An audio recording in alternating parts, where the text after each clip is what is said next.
He felt like a useless D-rank blacksmith, the kind of person who got laughed at whenever he introduced himself as a hunter.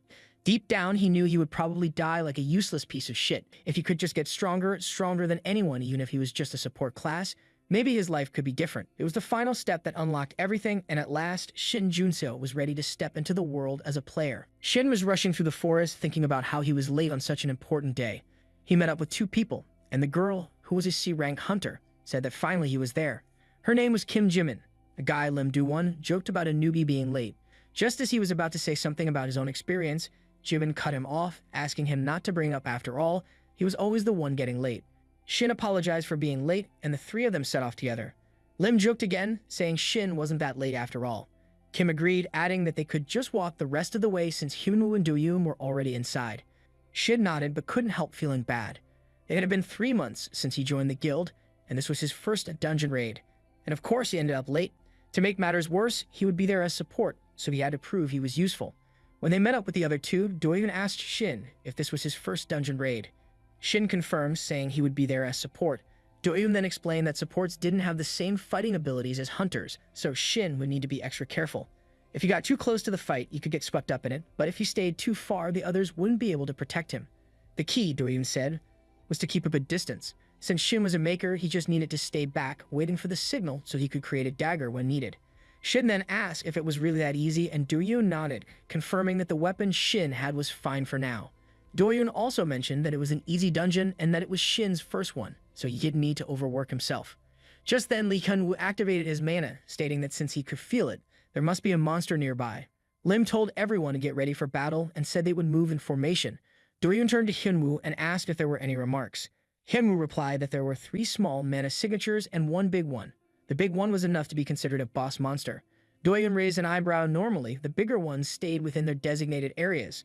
He then said he would take on the boss and told the others to handle the smaller monsters. He asked Shin how long it would take to make a dagger if he hurried. Shin thought for a second and replied that around 20 seconds, but it will only last less than a minute. Do-yoon gave a satisfied nod and said that it was good and asked to start making it now, and they will get this done in 40 seconds. Just then, 3 blue monsters and 1 purple one appeared, charging toward them. Liv immediately took action, raising his shield and slamming it down onto the ground with deadly force. Meanwhile, Kim took out one of the monsters with a swift punch. The other 2 rushed forward to take on the others, but Kim noticed that the monsters were healing much faster than she had expected. She warned the group, letting them know they should be extra cautious. Lim and Lee were already in position, ready with their weapons and magic prepared for whatever came next. Lee used his magic to attack the monsters, launching a fireball that quickly took them out. He seemed pleased with the results, and Lim suggested that Shin help as well. Shin thought the attack order was great, and it was at that moment that he truly understood how the guild fought. Do-yoon called it over to him, asking about the weapon. Shin mentioned that everything was ready, but he didn't want to get distracted. He continued making the dagger and threw it toward Do-yoon, who caught it easily. Do-yoon rushed forward, infusing the dagger with dark aura before slashing through the boss monster's head in a single strike. After a moment, the dagger disappeared as it had served its purpose. Lim looked around and wondered if anyone had been hurt. Kim quickly replied that she was fine. Shin, meanwhile, was impressed. The guild was much stronger than he had imagined. Each member was incredible on their own, and their teamwork was flawless. With enough accomplishments, they could easily become a top-tier guild. Compared to them, he felt like he was just someone who could make one dagger, not really contributing much. He wasn't sure if he even deserved to be in the same group as them. Do-yoon approached, patting him on the back and asking if he was okay. Shin denied it, thanking him and saying he wasn't really much help. Do-yoon raised an eyebrow, wondering why he thought that. He explained that because of Shin's help, he was able to save a lot of money. He revealed that his skill allowed him to consume weapons, meaning he wouldn't be able to afford even the cheapest ones on his own. That's why he needed a maker like Shin. It seemed all he needed was a weapon infused with mana to activate his skill. Once again, Do-yoon praised Shin for his work on his first dungeon raid and said he was looking forward to working with him again.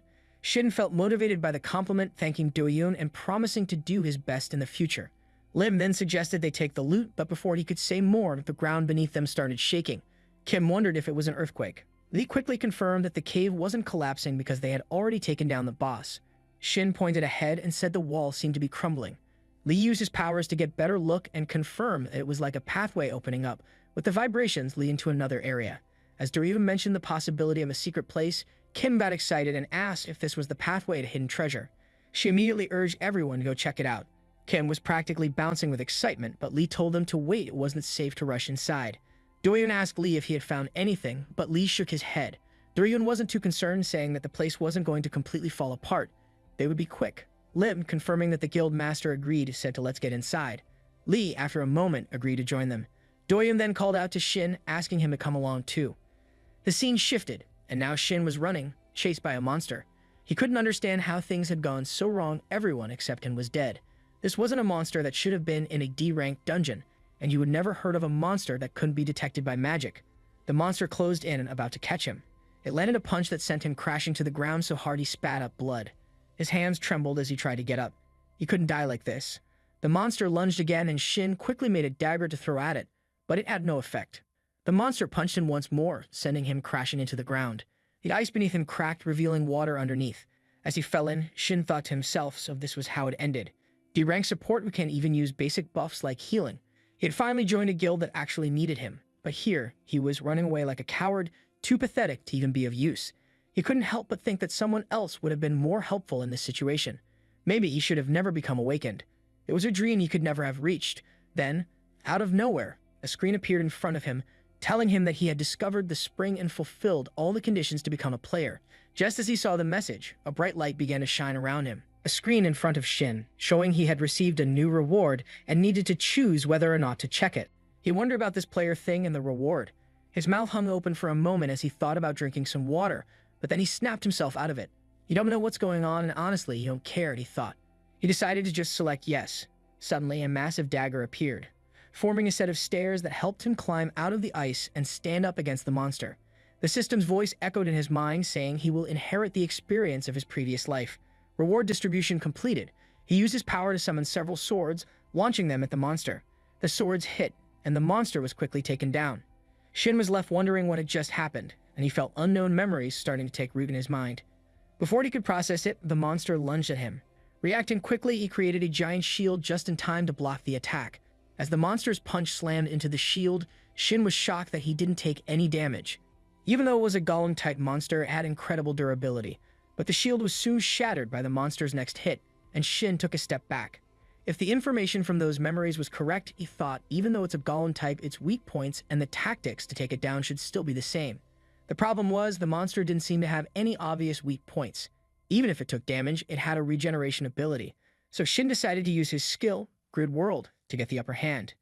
It was recommended that he deal damage from multiple angles at the same time. With his skill as the center point, he could materialize a grid in an equal distance radius. Anything created within this grid could move freely according to the user's will. Shin quickly released the attack, sending the grid to strike the monster from all sides, breaking it into pieces and killing it. At first, Shin thought of Grid World just as an auxiliary skill, something to help him use his creations more efficiently. But it seemed that as the skill's proficiency grew, it could also be used as an offensive attack on its own. The system window popped up, showing that the monster had been defeated. Shin was curious, but also confused. Could he not see the information about the dungeon monsters? Suddenly, a purple aura gathered around him, and just as he wondered what it was, a magic ball appeared in his hand. The system notified him that he had activated the passive magic absorption, but he still had no idea what that actually meant. His thoughts wandered to what had just happened. The memories from his previous life were coming back, but they didn't make much sense. He tried to make sense of them. He could clearly remember a few years into the future. In that future, the world had fallen, and there were things too terrible to even mention. Somehow, he had absorbed all the experiences and knowledge from that future. But even though it was a future, Shin knew it probably wasn't the same future as the world he was currently in. There were so many things that didn't add up, and the status screen in front of him was something he had never seen in his previous life. He finally realized that he had really become a player. The term player referred to those few who were chosen and had undergone an awakening. According to his memories, players didn't exist in the world back then. In fact, 2 years from now, only a small number of awakeners would be chosen to become players. A blue screen would appear, visible only to those chosen, and in the future, a mysterious force called the System would shock all awakeners around the world. It sounded almost like a joke, but it was enough to leave everyone in disbelief. The System wasn't the only thing given to players. They also received unique rewards, strength, and skills that went far beyond what they had as awakeners. The System and these rewards came out of nowhere. Once the players started using them, their growth exploded compared to other awakeners. And thanks to the work of the guild leader, who was one of the first to become a player, the Doan Guild, the guild Shin was a part of, was able to grow into a top-tier guild. While Shin didn't have a direct role in that, it was the catalyst for his growth in his previous life. Standing confidently in a developing guild, he had once thought it was convenient when he first heard about it. But now he truly understood how much of an advantage it had been. He thought he could check the skills he would learn and their proficiency in the system window, and it was pretty convenient when he found out about it. If his skill proficiency had transferred over from his previous life, the skill he used on the golem's corpse was something he didn't have back then. He hadn't heard of any other players with a skill like that, so he wondered if it was something only he had. The skill gathers energy from contaminated mana, and he had a vague idea of how to use it, so he decided to think about it later. Then he looked at the other dead bodies and said that taking care of them was the priority. The scene shifts to the Hunter Association headquarters, where a lady asked a boy if they just sent Shin home. The man was confused and asked what she meant. She explained that it was strange. A small guild had attacked an unconfirmed dungeon, and there had been an accident. 4 out of 5 members died, and the only survivor was a D-rank supporter. She said she would understand if he had run away while the other hunters were fighting, but that wasn't the case. He even took care of the bodies and reported everything to the association. Since the gate had already disappeared, they couldn't confirm anything further. She then asked him what he thought, mentioning that something felt off. He asked her if she really thought a D-rank supporter could kill a hunter, then patted her head with a file, telling her to wake up. He reminded her that this wasn't a civilian case and that even if something weird happened, they couldn't really figure out what went on in the dungeon. She mentioned that it was hurting. He asked her if she didn't have any other guesses, saying it seemed to happen more often these days. He then started moving away, mentioning that hunters who find a great dungeon and don't report it were a problem.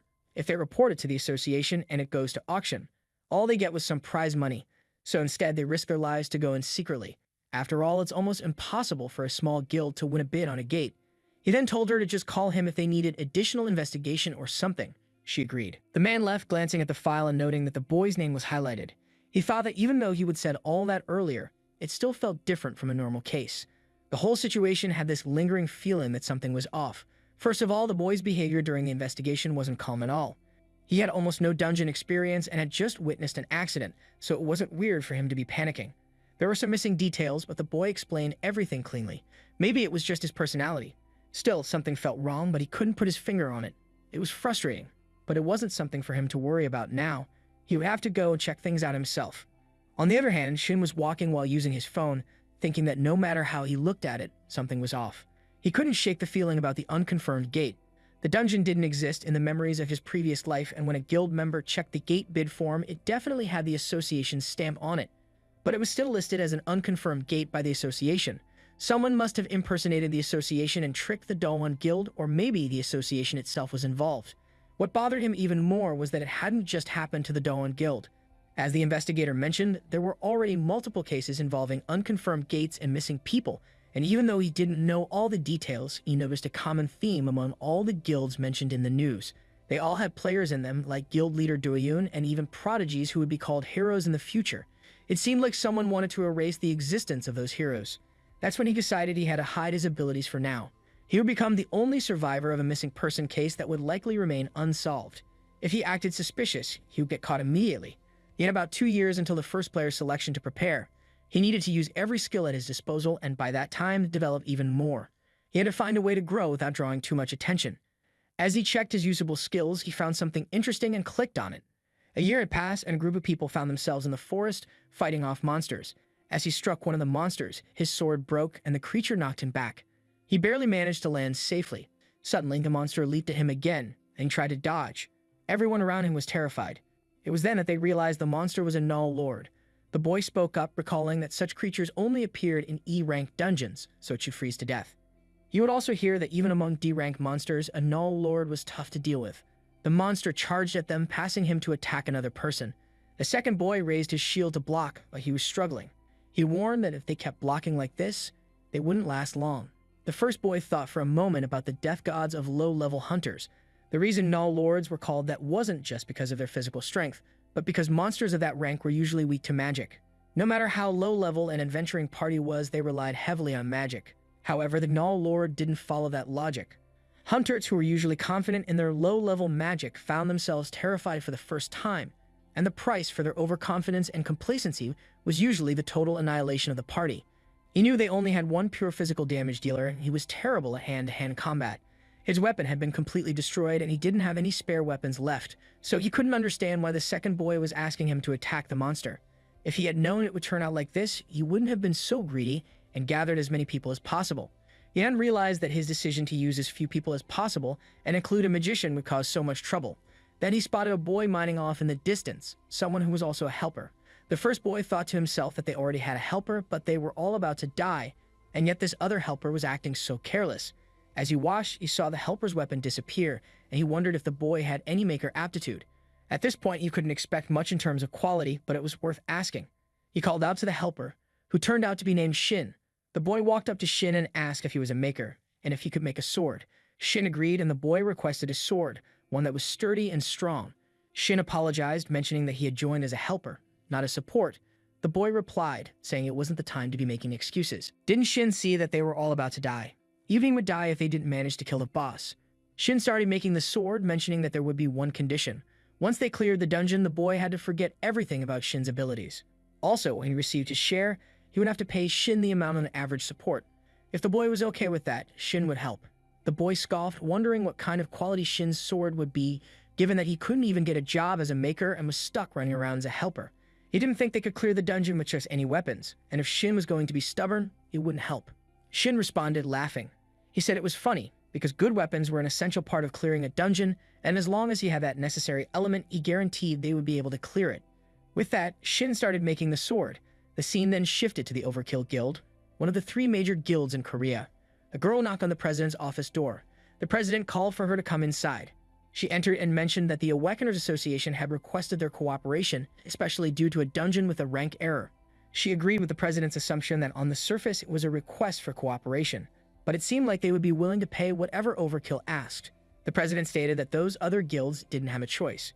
She added that there were barely any Awakeners who could enter a gate that had been forcibly closed. The president was watching the news when he saw a report about a group of hunters who had entered a dungeon with a rank error. As he looked at the group's photo, he spotted Shin and thought to himself that he had seen that face before. Then it hit him. A few weeks ago, a dungeon with a rank error had appeared in Sokodon, and the president had been dispatched to the area.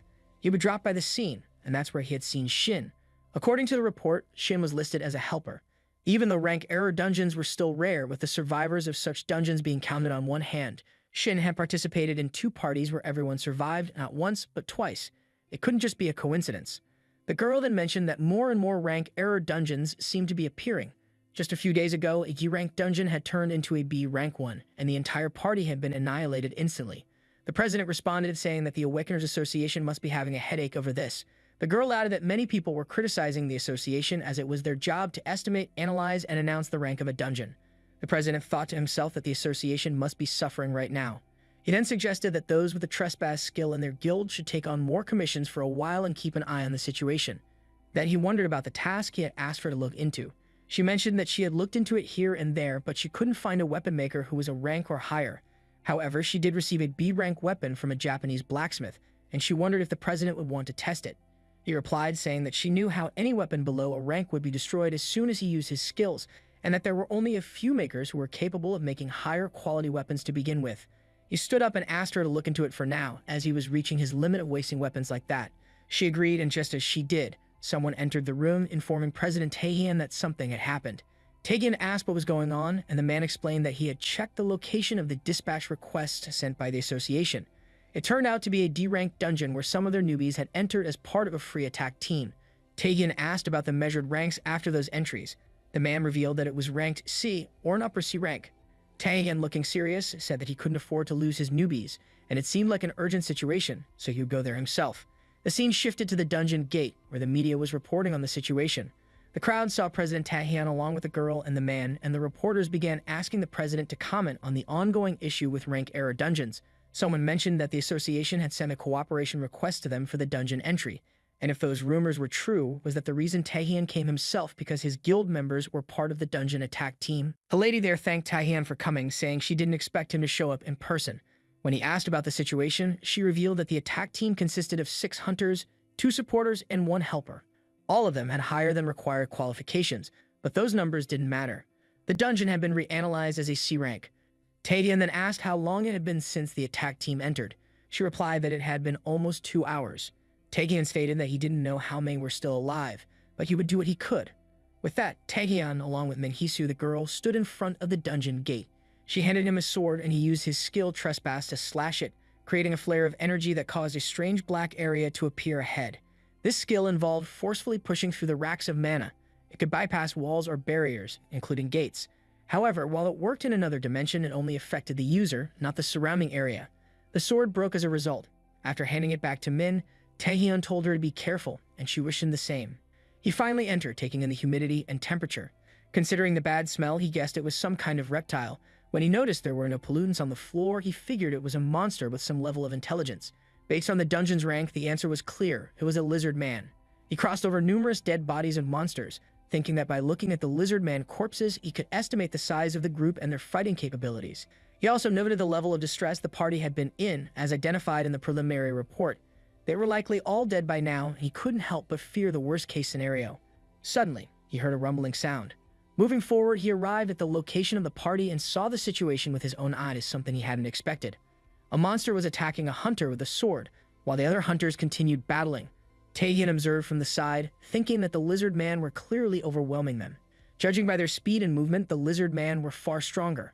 Then he saw one of the lizard men strike a hunter's sword, sending it flying a good distance away. The monster was about to attack the unarmed man with a sword when Taehyun thought, it's not too late yet. As the lizard man swung his weapon, Shin appeared, making a sword materialize in midair to block the blow.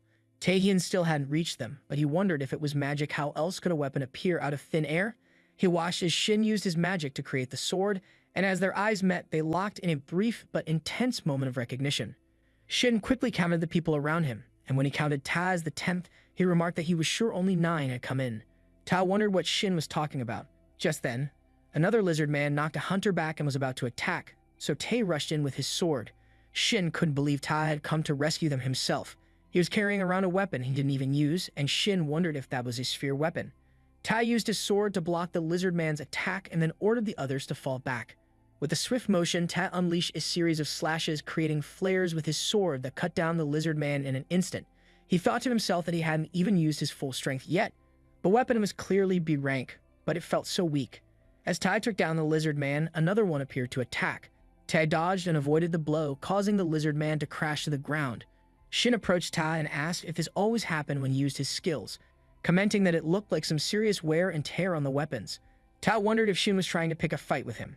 Ta then called out to Tar, asking him to use his weapon and not destroy any more of the poor, fragile weapons. Ta was surprised when Shin materialized a weapon with a single gesture. Not only was Shin a weapon maker, but he was extremely skilled and competent, far beyond the average. Ta couldn't understand why someone so talented was acting as a helper. Ta had heard that low-grade supporters often took on helper roles because they were low on money. Shin took Ta's weapon and mentioned that there would be a condition.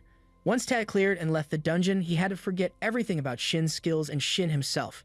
Ta raised an eyebrow, asking if Shin thought he could forget just because he wanted him to. Shin replied that if Ta didn't agree, he could just go ahead and smash all his high-class weapons. Ta thought for a moment he knew that the weapon would probably break the moment Shin used a skill on it, but having more weapons couldn't hurt. So Ta agreed, promising he would forget about it. Shin smiled, saying that was great, and told him to go ahead and go wild. Ta rushed to attack the lizard man, flaring his sword and breaking the monster's weapon. Shin watched in surprise, thinking that Ta was only planning to deflect the attack, but instead the opponent's weapon was destroyed first. Ta's control over his weapon was far beyond what Shin had expected. He wondered if Ta's weapon was just that much stronger. Shin, intrigued, thought to himself that the weapon maker must be capable of manifesting a weapon that was at least B rank on the spot. This was getting interesting. Shin then decided to test just how capable the weapon was and cranked up the power. He stabbed the lizard man using Fire Blast as well. After that, he jumped behind the lizard man, stabbing the weapon into its head and releasing another blast of fire. The lizard man spat out green blood as it fell, and Tao stood there, his weapon, the one made by Shin, covered in the blood. He looked at the weapon in surprise, noticing that there wasn't a single scratch on it. Just as he was about to think further, the newbies from his guild appeared, calling out to him. They thanked him, saying that it was because of Ta that they were alive and saved. Ta replied, relieved that none of them seemed badly hurt. They told him that they couldn't even fight with their own weapons, but thanks to Shin, they had been able to hold out. Ta then turned to Shin and asked for his name. Shin wondered why Ta would want to know the name of a helper.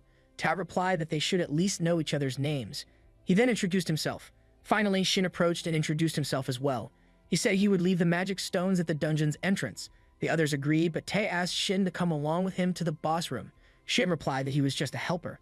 Ta insisted, explaining that the dungeon had already turned into an error dungeon, which meant that if they didn't defeat the boss, no one would be able to leave whether they were a helper or a supporter. Shin responded, mentioning that Tar was more capable of taking down the boss. Ta stated that, as Shin had seen earlier, no other weapon could handle his skills. No matter how skilled Shin was, wasn't it pointless if he just smashed the weapon Shin had made for him? Shin replied that the weapons he made wouldn't break. Tae countered, saying that was what Shin thought, but this was an error-class dungeon. The creatures inhabiting this place were far beyond the average lizard man. And if the boss was just as strong, no amount of caution they took would be excessive. Shin agreed and started moving, his steps echoing as he followed Ta. When they reached the boss room, they saw the Lizard King and another lizard man. Ta suggested that it would be better for Shin to ignore any previous danger levels or information he had and focus on putting an end to it as quickly as possible. He warned that if they took too long, his weapon might snap in two. Shin again assured him the weapon wouldn't break, and if Ta didn't believe him, he could always test it out himself. The Lizard King commanded his minion to attack, and the lizard lunged forward with its paw. However, Shin and Ta skillfully dodged the strike. Ta then charged with his sword, but the lizard used its power to overwhelm him with intense pressure. Tae was disoriented, unable to comprehend what was happening. As he leaped into the air, the Lizard King jumped as well, attempting to strike Ta's weapon. After the clash, Tae was sent flying into the sky. The Lizard King swiftly climbed onto the lizard's head, and the creature unleashed a powerful flame attack toward Ta. Just in time, Shin created a protective shield barrier around Ta. The lizard retaliated, knocking Shin back. Ta, still in the air, turned to Shin and asked that wasn't the one who makes weapons. Shin replied that a shield can be a weapon too, and didn't Ta get hit by one before. Ta flared his sword, promising that once they get out of there, he had plenty of questions for Shin. The Lizard King then conjured a long chain to strike Ta. However, Ta effortlessly stopped the chain with his fist, causing it to wrap around his sword. As the Lizard King tugged on the chain, Ta was pulled closer. Shin, urging Ta to focus, said to stop playing around and fight properly. In response, a second sword materialized in Ta's other hand. Ta, noticing the new weapon, questioned that didn't Shin tell me to test him, so shouldn't it be something for a pet? The weapon captured by the chain vanished, and Ta used his second weapon to strike the lizard with several swift slashes as he closed in. The Lizard King watched intently, but Ta threw his sword at him, followed by a powerful kick that sent him reeling backward. Furious, Ta leaped into the air, his sword flaring with energy as he prepared to attack again. The Lizard King, now focused on Shin, attempted to strike him, but a transparent barrier appeared, protecting him. Shin, growing angrier, wonders if the Lizard King really think he can threaten me with webs. Ta, equally enraged, stood ready for the next move. After a while, the entrance to the dungeon, which had been glowing red, shifted to a calm blue. Outside, people began to wonder if the dungeon had been cleared. As the group emerged, reporters rushed over to Tae, bombarding him with questions about the dungeon's interior, the boss monster, and whether everyone had been saved. Min approached Ta, asking if he was injured. Tae reassured him, saying that he was completely fine. The hunters surrounding him praised his efforts, with one girl mentioning that if it weren't for him, they would all have perished. Shin, meanwhile, handed the team leader a bag of magic stones, explaining that he had already received his payment in advance and was leaving. The team leader expressed his gratitude for Shin's hard work.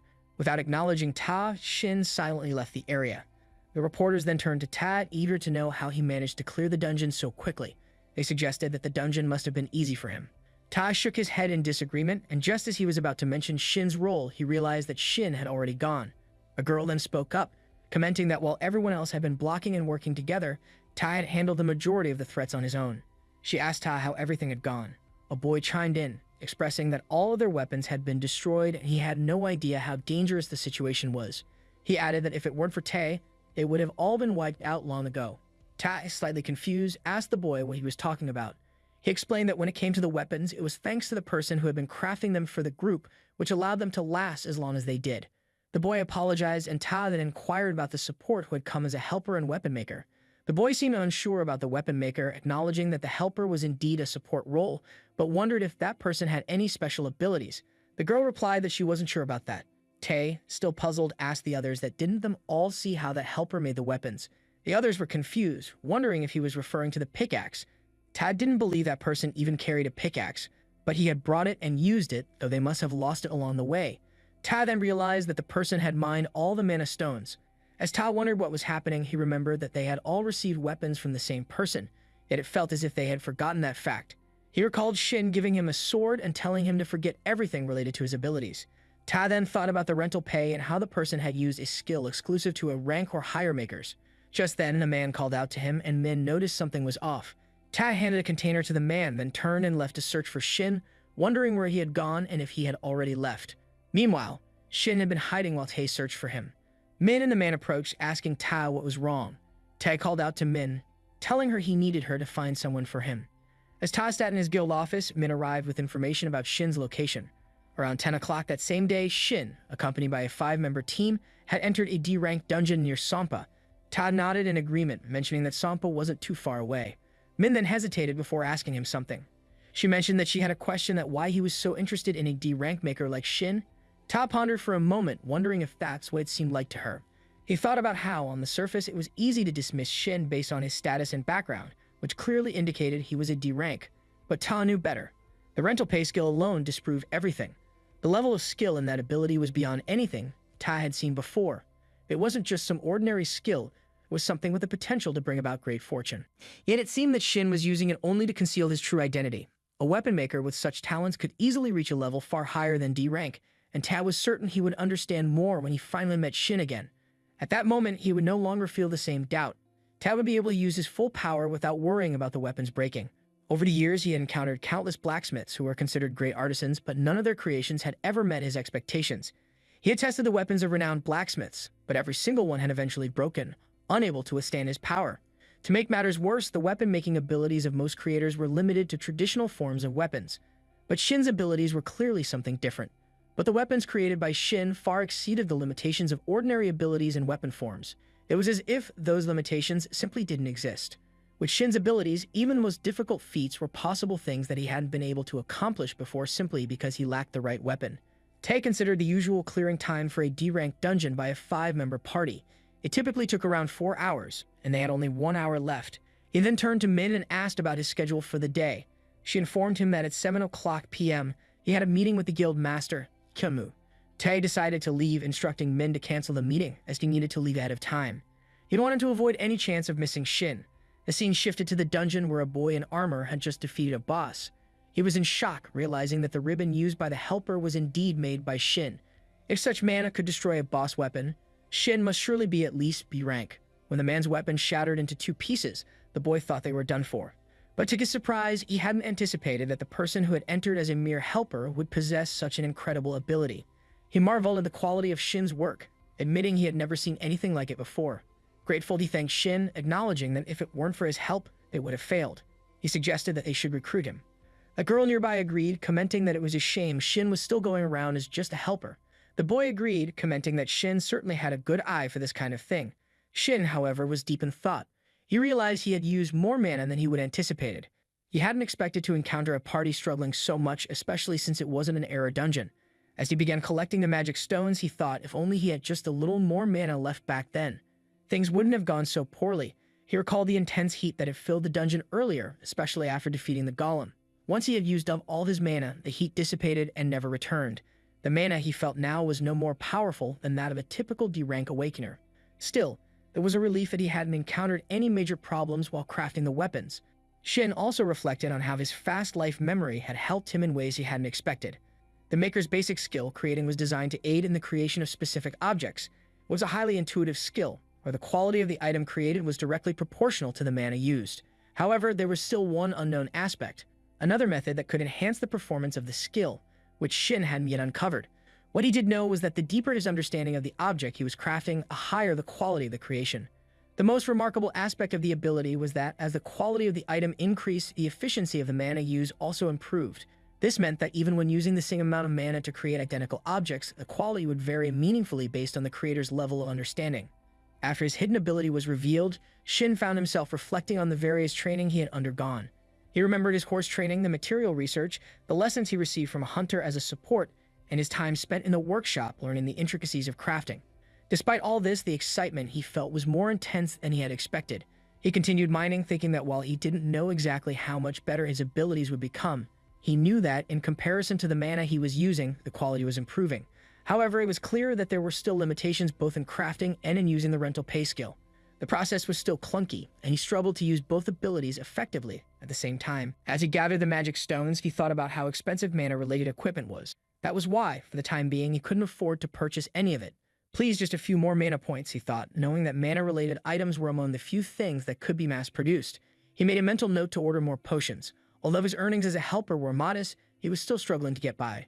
No one would accept a D-rank maker as a full-time support, so he didn't have many options. But at least the results of his efforts were promising, and for that, he was relieved.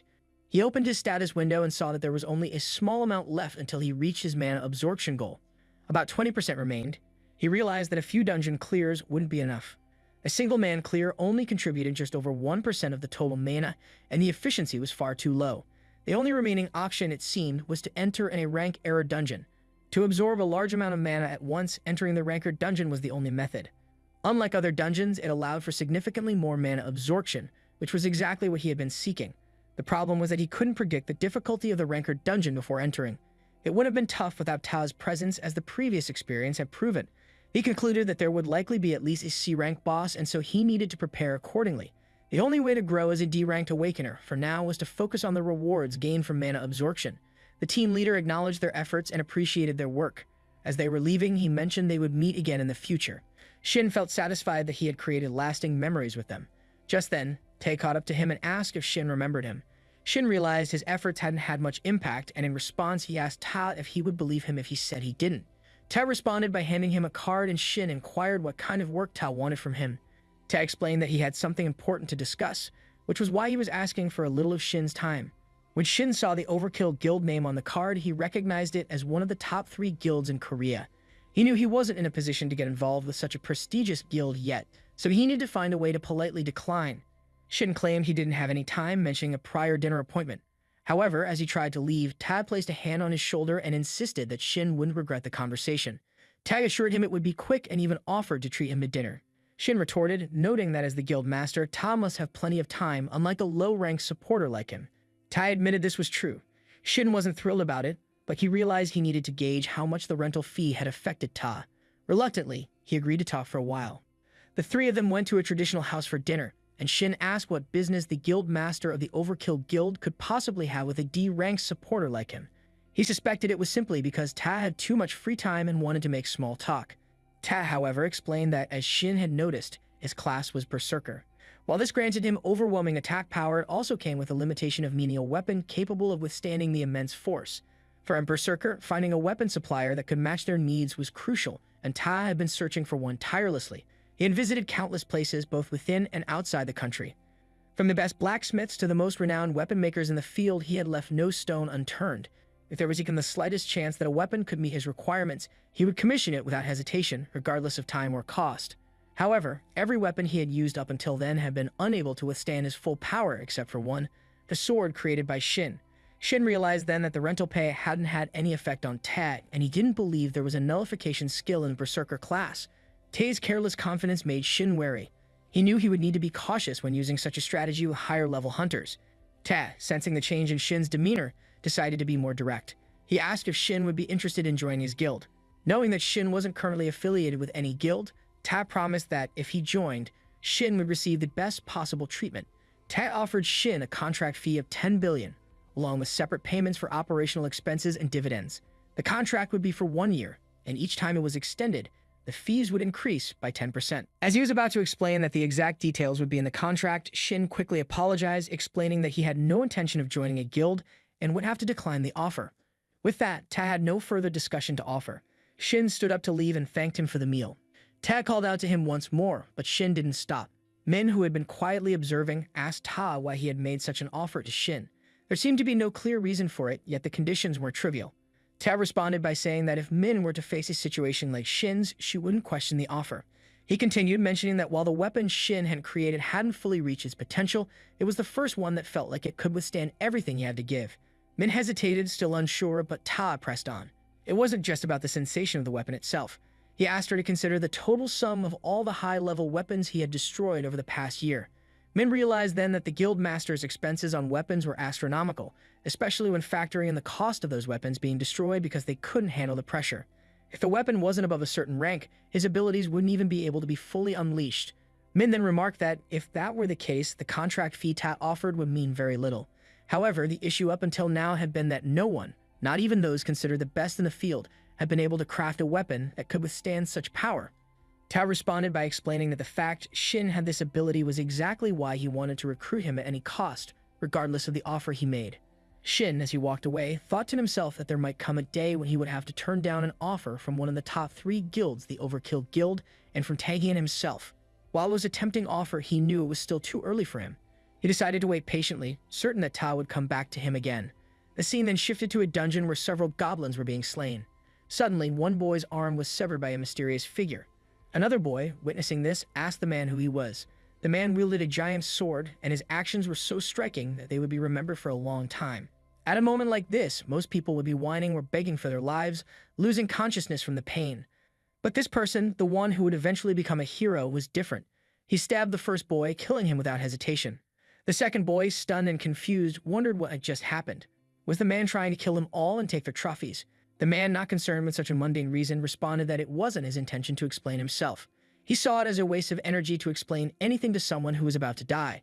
But he would share everything if the boy managed to defeat him, so he would better hurry and try. The boy realized the man was not an easy opponent. At this ambiguous distance, he would surely die. So he resolved to either lose an arm or a leg in an attempt to fight back.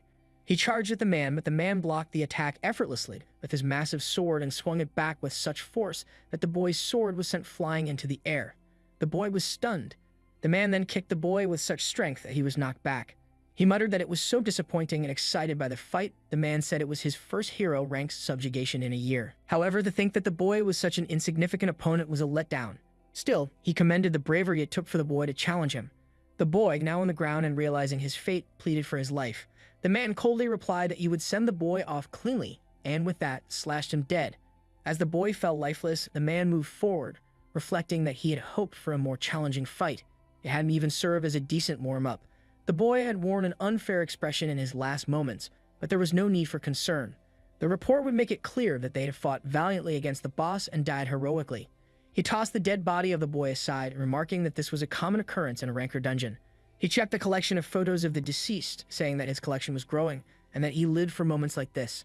The only thing that felt strange to him were the heals. The energy they gave off unsettled him. He told her to hide them for now, or at least make it less obvious when the priestess arrived. She emerged, apologizing for the delay, explaining that she had come in haste because there were precious ingredients nearby. He raised an eyebrow, wondering what could possibly be so valuable, but he dismissed it, thinking that all those people were idiots. That's why he had warned her not to listen to the priestess and to wait a little longer. She wondered aloud about his words and asked if he was implying that he wanted to go against the wishes of the executor. He scoffed and referred to the executor as a sensitive bastard, explaining that he was simply suggesting they clean up the situation first. She offered to handle it, assuring him it was her specialty. He reminded her not to forget their promise that she would let him face an S-rank hunter, and that was the only reason he had been associating with her. He also added that he hadn't been able to fully unleash his power yet and wanted the opportunity to do so without any hesitation. She agreed, reassuring him not to worry as she would contact him soon. She tore open the belly of the dead body, wondering what would emerge next. Suddenly, a monster appeared from within the corpse. Her eyes lit up with excitement as she called it the child, confirming that the executor had been right after all. The scene shifted to a portal where a group of hunters was gathered. Shin approached a man who was concealing his face with a mask and carrying a weapon case. He was visibly surprised when he saw the man, and it was none other than Ta. Ta seemed just as surprised to see Shin and wondered aloud why he was there. Shin asked him why he had come, and Ta replied with a grin, noting that Shin had a good eye for recognizing him. Shin explained that he only knew one person who carried a weapon case like that, and then asked Ta again why he was there. Ta responded that he was there to attack the gate. Shin raised an eyebrow and asked why a D-rank gate, of all things. Ta explained that the guild member who was supposed to enter had suddenly fallen ill, so he was filling in as their substitute. Before Shin could say anything more, a man called out to them, urging everyone to head inside. Tai turned to Shin and said to let's get going. As they began to move, Shin couldn't help but think to himself that he knew Ta would show up eventually, but he hadn't expected him to be so quick. Now he would have to adjust his plans accordingly. They all finally entered and Ta turned to Shin, asking why he had refused to join the guild. Shin replied that he had already rejected the offer and didn't want to discuss it any further. A boy asked a girl if she had heard about the auction for the C-rank gate that had taken place that morning in Chunshin. The girl confirmed, and the boy told her he had heard that the Hyunmoon Guild had acquired it in one go. She agreed, mentioning that her friend was there and had heard that the bidding had reached such a high price that no one else dared to compete. Shin, overhearing this, thought to himself that the Hyunmoon Guild had purchased a C-rank gate, and he wondered if they had found something special inside. Ta then asked Shin if he was interested in buying gates himself.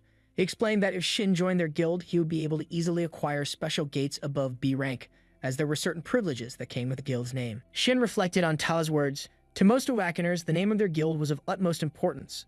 It not only brought them the envy and admiration of the public, but also granted them opportunities for other lucrative jobs, along with incomparable revenue and rewards.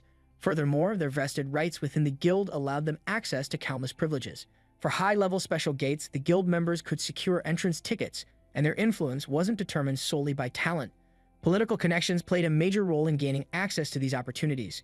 This structure meant that rare treasures, those that could be earned through such gates, would naturally fall into the hands of the larger guilds.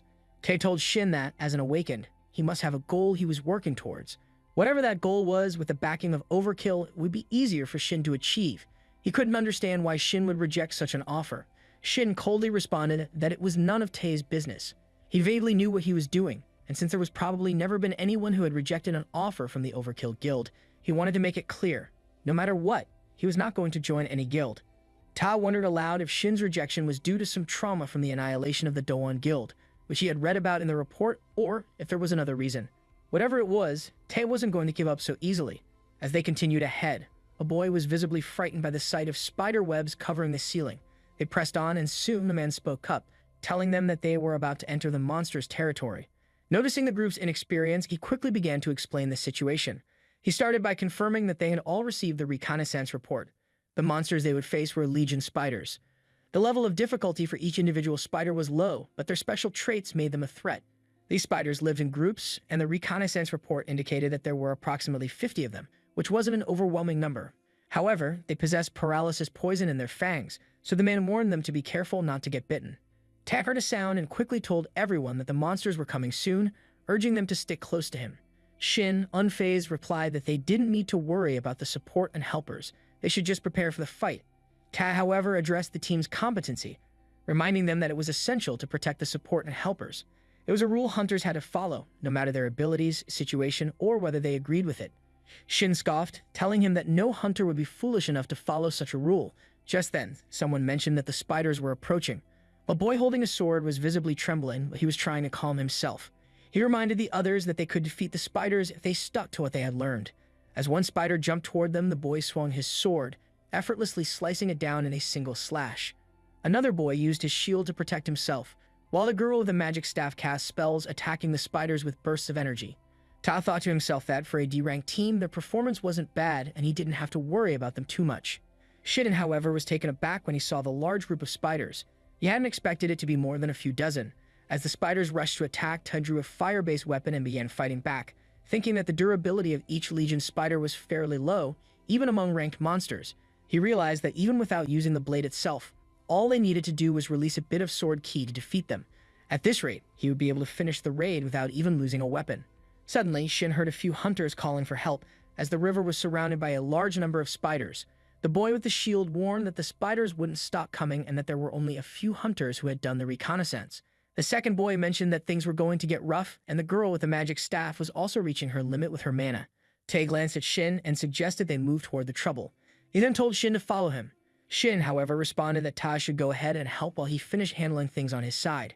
Tae was surprised by Shin's reaction, but before he could respond, a spider jumped at Shin. Ta shouted for him to get down, realizing that Shin could easily get caught up in the attack if Ta used his sword recklessly. But Shin quickly reacted, opening his eyes and shaping his power into a square form above the spider.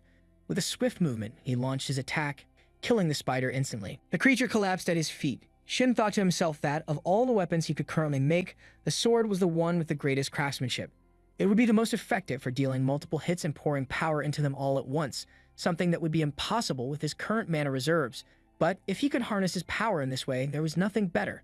Shin focused his energy, directing it like a sword, and with a swift motion, he launched it at all the spiders in his vicinity, cutting them down in a single strike. Tat watched, surprised, as Shin stood atop the head of one of the fallen spiders, his movements calm and precise. The sword had been stabbed into the spider's body, and Tat was surprised by the wide area of attack. He thought the battle must have lasted at least 10 seconds, that Shin managed to deal with all the dozens of Legion spiders in that short time.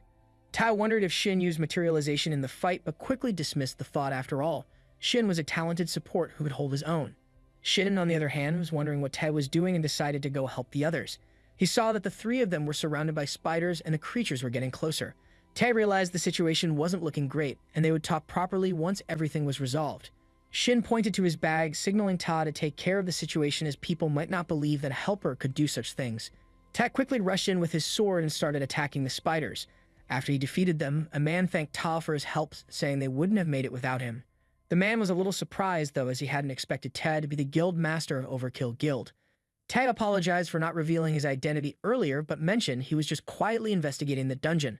The girl was shocked by his apology. She couldn't believe they would survive because of him.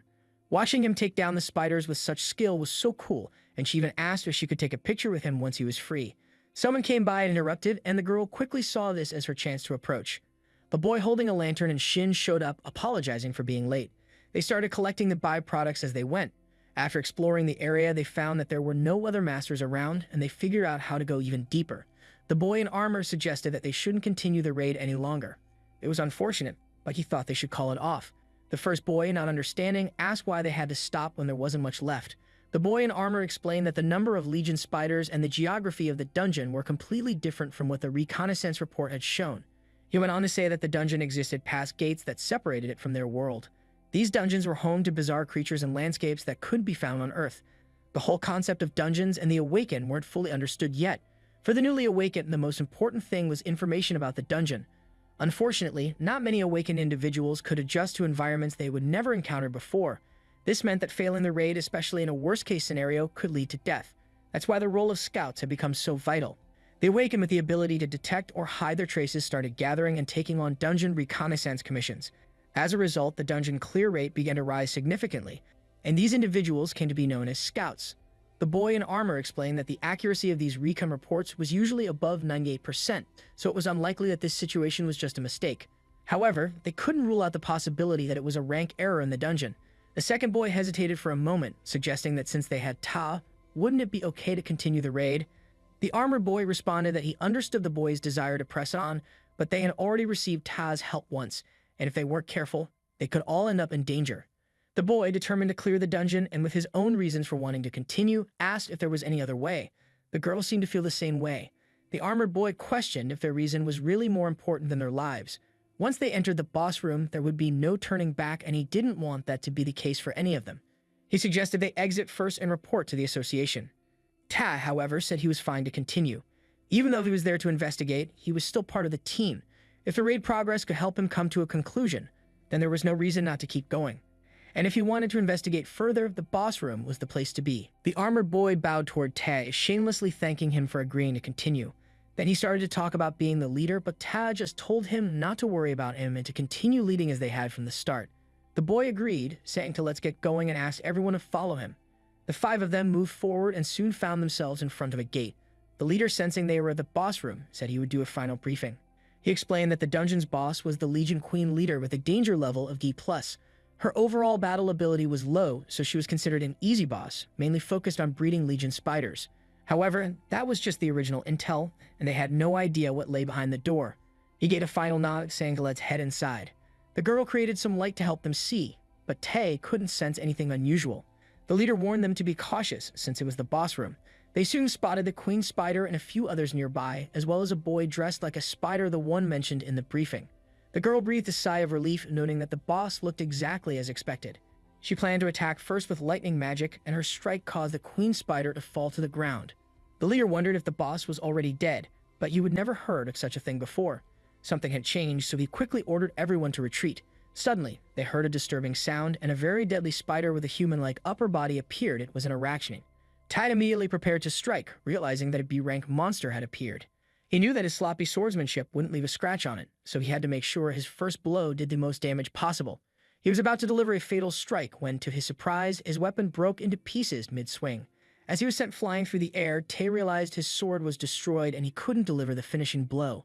Just as the Arachne was about to attack, Shin quickly created a temporary weapon for Tae, telling him to buy some time until he could forge a proper weapon.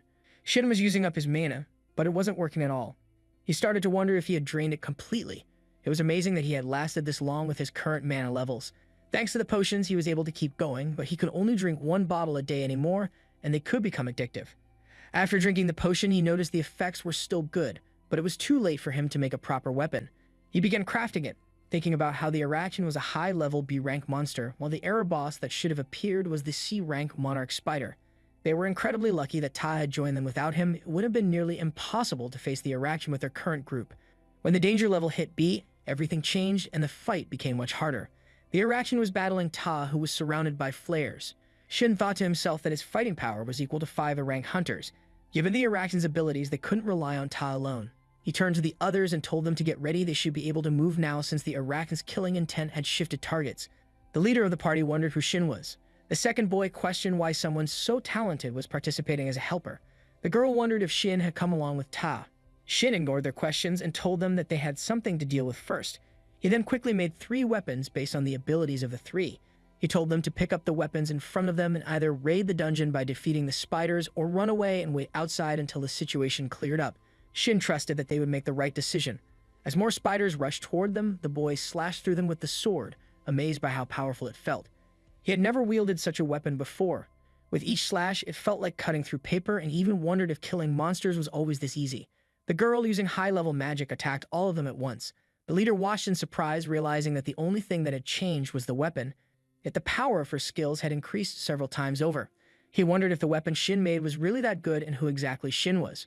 Ta's sword was now covered in green blood from the high-level monsters, and he found it a bit tough to buy time. As the Arakan came charging to attack, Ta thought to himself that he needed to finish this as quickly as possible.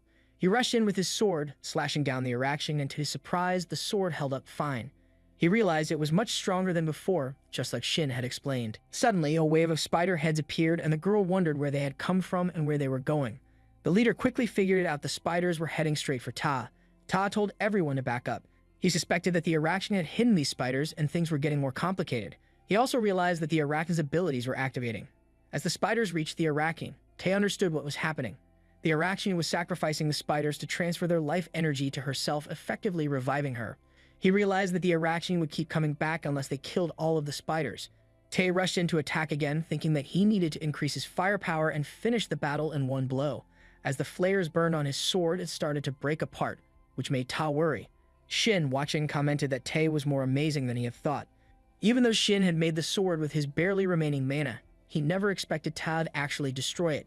Shin quickly made another sword, telling Ta to use it. This one wasn't the single-edged sword Ta was used to. It was the most durable weapon Shin could create. As soon as Tae grasped it, he could feel its strength. With this new weapon, he was confident he could defeat them all in one strike. He coated the sword with his flares and prepared to strike. He mentioned that he would be a bit unfamiliar with two-handed sword combat, but it seemed like the right choice for the situation. He lifted the sword and delivered an explosive slash at the Arakan, landing a devastating blow. Shin realized that the explosion was likely an innate skill of a berserker. It was probably the first time Ta had used the skill properly. Normally, this skill caused the user to lose their rationality in exchange for overwhelming power. Ta cut the Arakan clean in two and thought to himself that it would have been difficult to handle the aftermath if the weapon had shattered. Ta felt the danger in the situation. If he hadn't released all of his power, his rationality might have been consumed, and that was the second time since his awakening that it had nearly happened. He realized he had used his skill properly this time, but it was still unsettling. As he looked at Shin, he understood that Shin was no ordinary awakened. The moment his abilities were discovered, the whole world would focus on him. They stood there looking at the dead body of the Arakan, which radiated an overwhelming amount of mana. It was nothing like any other dungeon era boss they had encountered. Shin called out to Ta, asking if he felt anything from the corpse. Ta shook his head, replying that the boss wasn't dead yet. Since they had gotten rid of all the remnants, it wouldn't be able to come back to life. Shin agreed, thinking that even high-grade hunters couldn't sense the mana the way they had. Suddenly, Tae's passive skill, Mana Absorption, activated. As he read the description on his screen, he discovered that he had also obtained a new skill, Demonic Weapon Production. Tae was curious about this new skill. He read more about it, but he couldn't even imagine what kind of demonic weapons it might produce. He didn't remember anything specific about the demonic realm, though it was something they all knew of in some way. It was a bit disappointing that there were no mana-related rewards, but he shrugged it off. It was fine. Tae realized that, thanks to the Arakan, he had already reached half of the mana he needed, and it didn't seem like the rewards would stop there. He called Shin over, waving his hand, and told him he had something to say. Shin, curious, asked what it was. Tae bowed deeply and began by apologizing. Regardless of his refusal, Tae admitted that it had been impolite of him to ask Shin to join their guild both as a person and as a guild master. He offered his sincere apologies. Shin was taken aback by this sudden change. The leader of the party was equally shocked to see Ta bowing to Shin, a D-ranked helper. But then again, considering Shin's earlier abilities, it was clear he wasn't just any normal person. The leader thought that Shin might actually be a hidden talent of the Overkill Guild. The boy and girl arrived, with the boy mentioning that they had searched everywhere and there were no remnants left. The girl added that she thought the Arakan must have taken all the monsters in the dungeon earlier, The boy looked impressed and remarked that the weapon was amazing. It sliced through monsters without the need for any energy.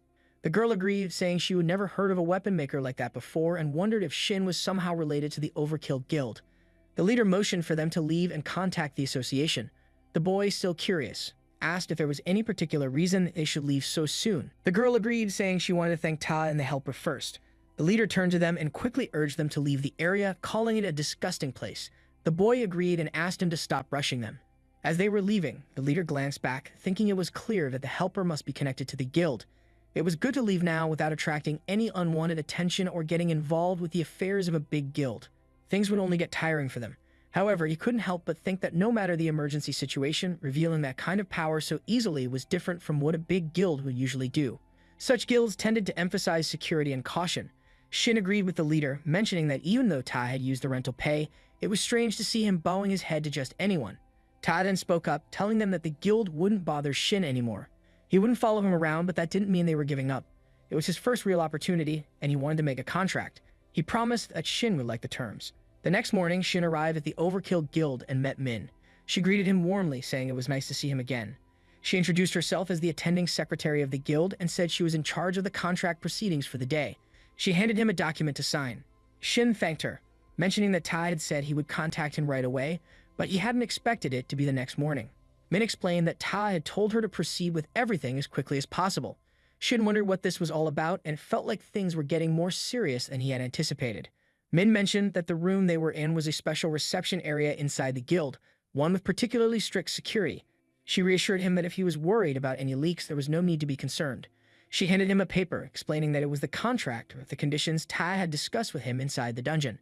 She added that while it would take some time, the contents of the contract could be changed if necessary, so he should feel comfortable sharing his thoughts. As Shin looked at the document, he realized it was exactly as Ta had described in the dungeon, and it felt much more real seeing it organized like this.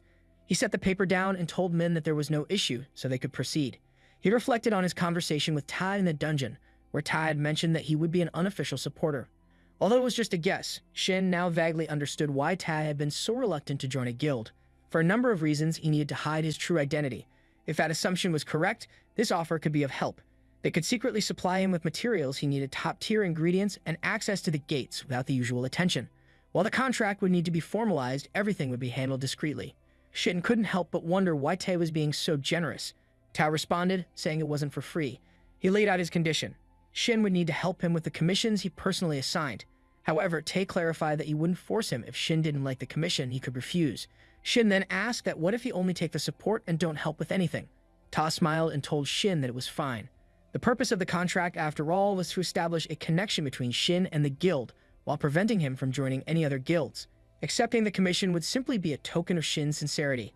As they spoke, they heard footsteps approaching, and Ta remarked that it was just the right time. Two men entered the room, one of whom introduced himself as part of the investigation team from the Hunter Association. The second man asked Ta if he was okay. The first man stated that they needed to get going, and that he would hear Ta's response outside. Before they left, Ta turned to Shin and said that he hoped for a positive response. If Shin felt burdened by any of this, he didn't have to accept. Ta added that Shin's abilities were far more valuable than anything in the contract. Shin paused for a moment, reflecting on his original plan. His goal had been to leave a strong impression on Ta and maintain a relationship with the guild without formally joining it. In the end, though, he decided to sign the contract, asking when he would receive the support. Min smiled and pulled out a small box, explaining that Shin could start receiving the support right away. She also told him that if there was anything else he needed, to just let her know. This was a gift from Ta to commemorate the signing of the contract. Min added that she had heard Ta had found something useful in Arachne's room. Shin opened the box slightly before closing it again. He thanked her, placing it carefully in his bag. He then handed her a list of the support materials he needed and asked where he could receive them. Min mentioned that if it was that much, the materials would be available in about a week. However, she added that she might be crossing a line, but she didn't think those materials would be of much help to Shin. Shin agreed, mentioning that he wasn't planning to use them anyway. He stood up, saying he had someone else to meet and needed to leave. He made his way to another building and waited there. As he checked his phone, he noticed it was around the time she was supposed to arrive. Finally, he saw her walking toward him, Jia, and a rank hunter. The scene reminded Shin of the past, back in the forest, where Jia had attacked and killed a monster with ease. It was a time after the player selection, when she was hailed as the hunter prodigy, the god archer. Jia approached the reception desk, excusing herself, and asked for the entrance to the training gate. She showed her card, and the lady behind the desk immediately recognized her as an A-rank hunter. The lady then asked if the C-rank training gate would be acceptable. Jia politely declined and requested the D-rank gate instead.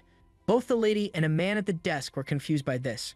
The lady thought to herself that it hadn't been long since Jia was officially recognized as an A-rank awakened.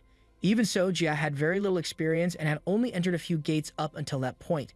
The man, too, had seen lower-ranked awakened people give up on the awakened life altogether, but he had never seen an A-rank ask for such a request. For some reason, Jia seemed like she might be demoted. An awakened's rank was initially determined by the amount of mana they could absorb. When the blue energy poured out of the cracks, mana flowed into everyone's bodies, but the amount each person could absorb varied. The more mana a body could hold, the stronger the abilities they could manifest. The association began to analyze the mana levels of each individual, and those who absorbed more than a fixed amount were officially recognized as awakened. From there, they divided people into ranks based on how much mana they could hold, and once assigned a rank, it was generally fixed. Even if someone was of a lower rank, they could improve their performance through dungeon raids.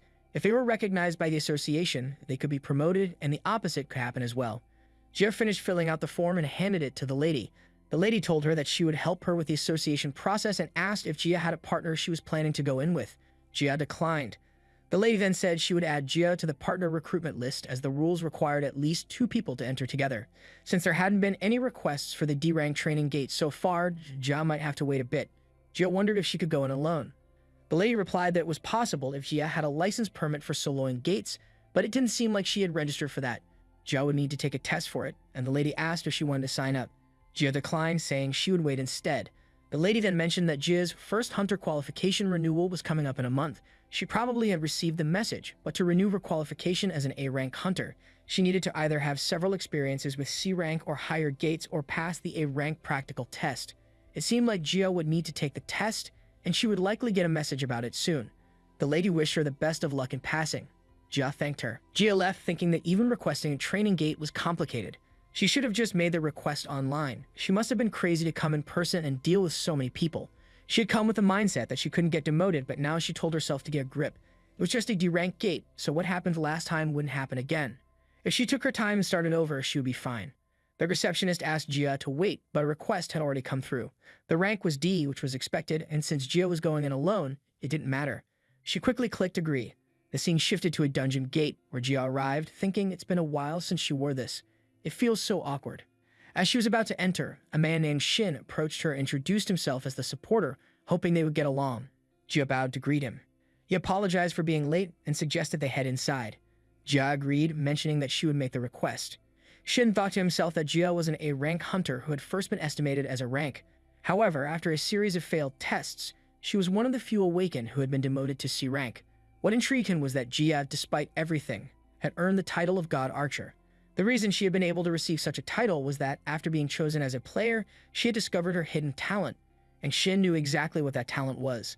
It was a talent that could have been discovered even if Jia hadn't become a player, and Shin was determined to help her awaken it that same day. They entered the dungeon world where goblins were roaming through the forest. Jia hid and watched them, wondering if they had left. It was a relief to see real monsters, which made her glad she would brought the equipment that could sense the mana of monsters. She then excused herself to Shin, apologizing for going alone and asking if it was okay for her to take on the monsters by herself. She promised to share all the loot and compensate him as well. Shin reassured her, saying not to worry about him. If she needed help, he could at least provide arrows. Jia thanked him and got into position to attack using her archer skill. She told herself not to be nervous, then took aim at the goblins. As one fell, the others began to charge at her. Jia didn't hesitate and fired another arrow, taking down more goblins. Shin, watching, thought to himself that he hadn't seen her fight like this before, not since she became a player. Her raw destructive power far exceeded that of an A-rank hunter, but it would be meaningless if she couldn't aim. Jia focused, thinking that one of her 3 arrows should hit its mark.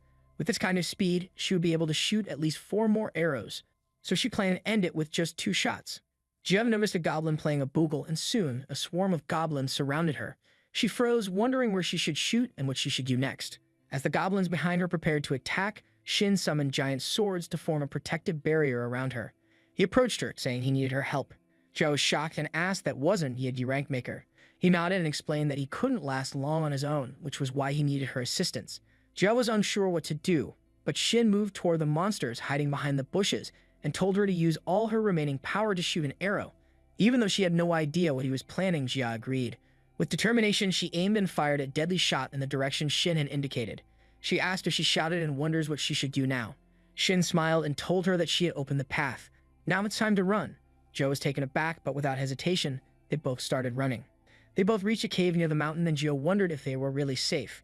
Looking around, she questioned whether they had truly escaped or if they were just hiding from the goblins. She realized that the goblins seemed to have stopped following them, but so much had happened that she couldn't trust her instincts. Still, she couldn't understand why Shin was so calm, but it didn't matter. They needed to get out of there quickly.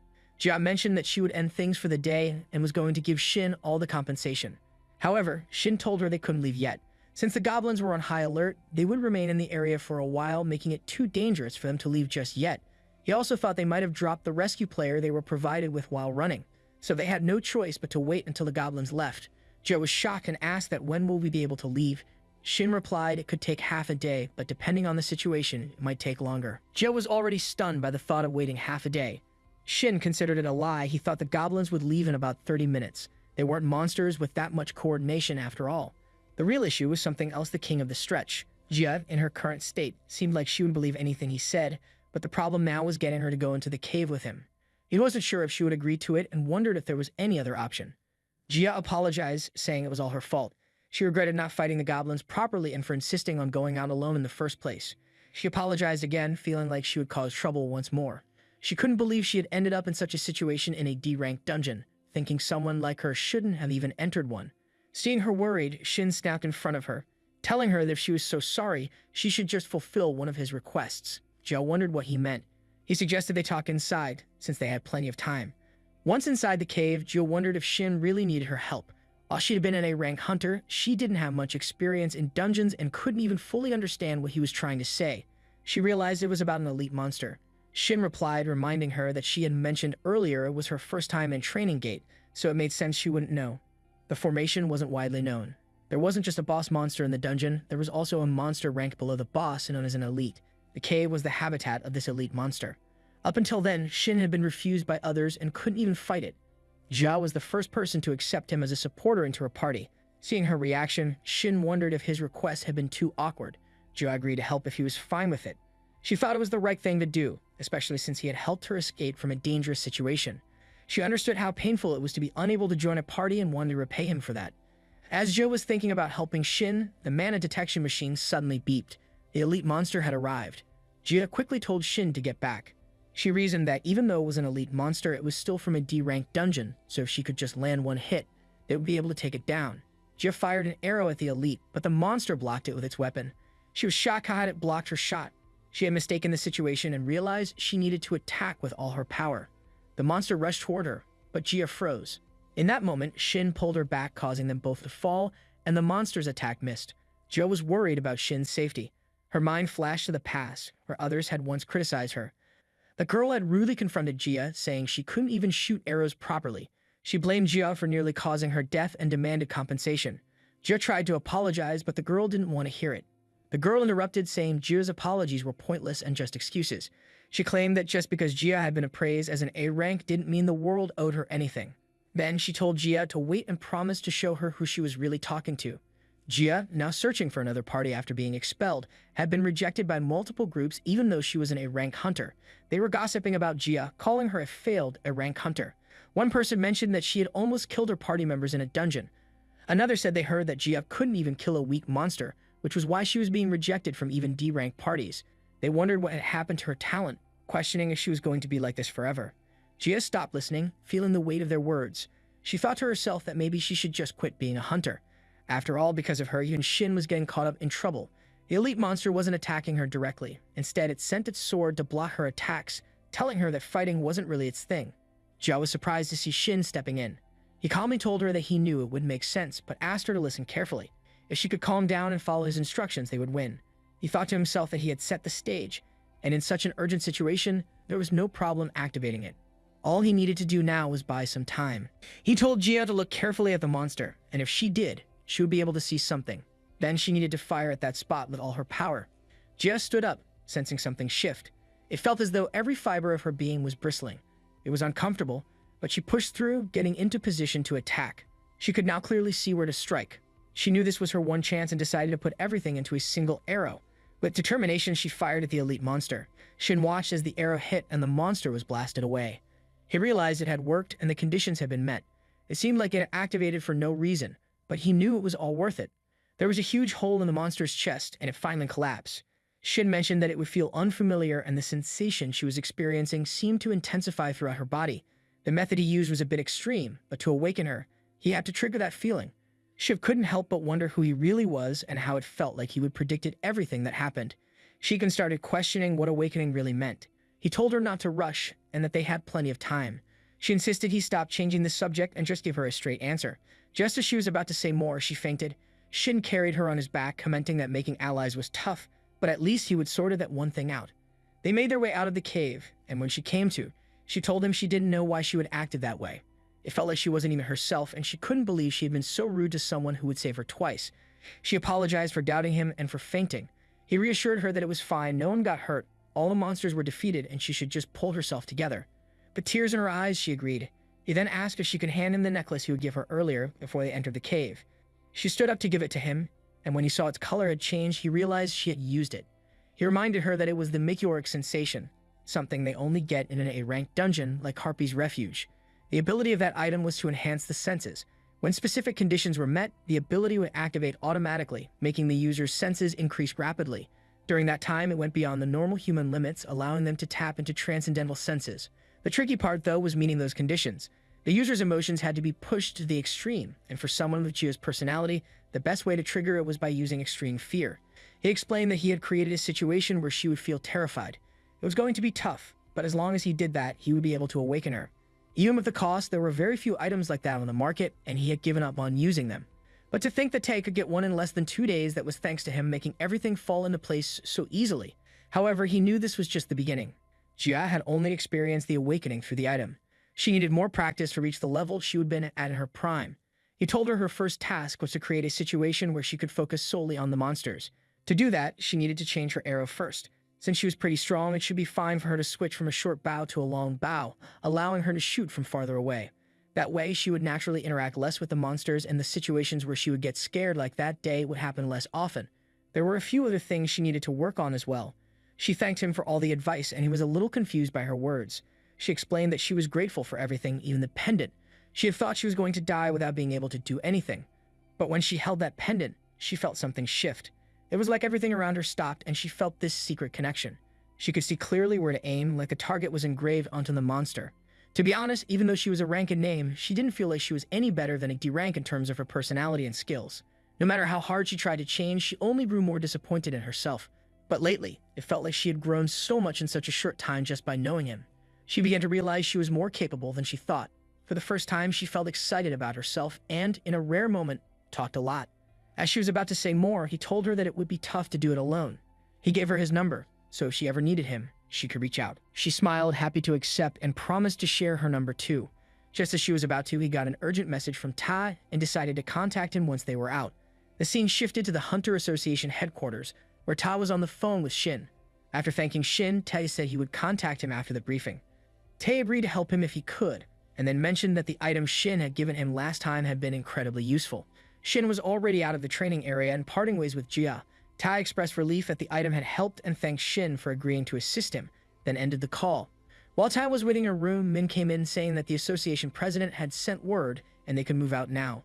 They both left the room, and as they walked, Min wondered about the unusual situation. Usually, the president would send an official document, but today he was summoning Ta personally. The commission sent through official channels were always tough, so if the president was calling him in, it might mean an S-rank gate had appeared again. Tae reassured her that it was fine since Shin had agreed to help as well. He said if Tae just fought like he had before, there wouldn't be any danger. He felt it was the right decision to build a connection with Shin. Min noticed Ta seemed in a much better mood after the Araxini dungeon raid. She guessed it had something to do with that mysterious maker.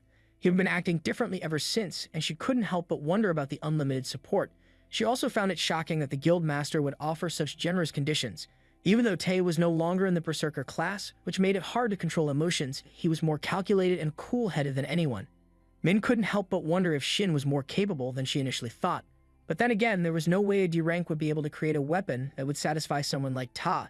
Since Ta didn't bring up Shin often, Min decided she would need to look into it herself. They both arrived in front of a room to meet a man who greeted Ta, asking if he had come alone. Ta wondered if someone else was supposed to be with him. The man replied that from what he had heard, 2 guild masters were supposed to come, but since Ta came alone, he could head inside first. Ta then asked if the man knew who the other guild master was. The man said the other guild master had just arrived. A voice called out to Ta, asking if it was really him and mentioning that Ta had been very active lately. Ta and Min turned around, recognizing the person who clearly pissed him off. The man commented that he hadn't thought it would be enough just to see him there. The other guild master was Kim Yi-hyuk, and he had come to take a jab at Ta, wondering who he was and whether he was the guild master. Ta thought to himself that Kim was incredibly annoying. Kim stepped closer, saying that Tae's guild was capable, but he needed to correct himself. It wasn't the overkill guild that was the problem, but rather the guild master himself. Ta told Kim he wasn't free enough to entertain his ridiculous provocations. Kim shrugged, saying that Ta must be busy purposely choosing and touring low-ranked dungeons and probably wanted some comfort from rookies in low-ranked gates. Min was seething with anger at Kim's words about Ta. Kim continued, explaining that while there had been some coincidental cases where they entered rank error dungeons, their goal had always been to raid, not rescue. They had gone in on their own terms. Just as Min was about to argue back, Ta stopped her and told the man at the door to open it. He explained that they were there to meet the president. The man agreed, opening the door and mentioning to the president that the 2 guild masters had arrived. The president responded that he could hear them coming and that those 2 were as troublesome as ever. They entered to speak with the president, while Min, who wasn't part of the conversation, stayed outside. She sat down on the floor, and a man handed her a cup of tea. She thanked him for it. Inside, President Han Xiuman told Ta and Kim that Heaven had urgently requested both of them 3 days ago after a strange head appeared and disappeared in the suburbs. Ta wondered if it was a rank error dungeon. Xiuman shook his head, denying that there hadn't been enough confirmation and it wasn't even possible to measure the mana of the gate. Kim was shocked to hear that. Ta thought it was strange that a gate had appeared that couldn't even be measured. Normally, the rank of a gate was determined in 2 ways. First, a special measuring instrument was used to assess the mana of the gate itself, because generally the final calculated rank of the gate would match the rank of the monsters inside. The second method was by combining the reports from the scouts sent by the association.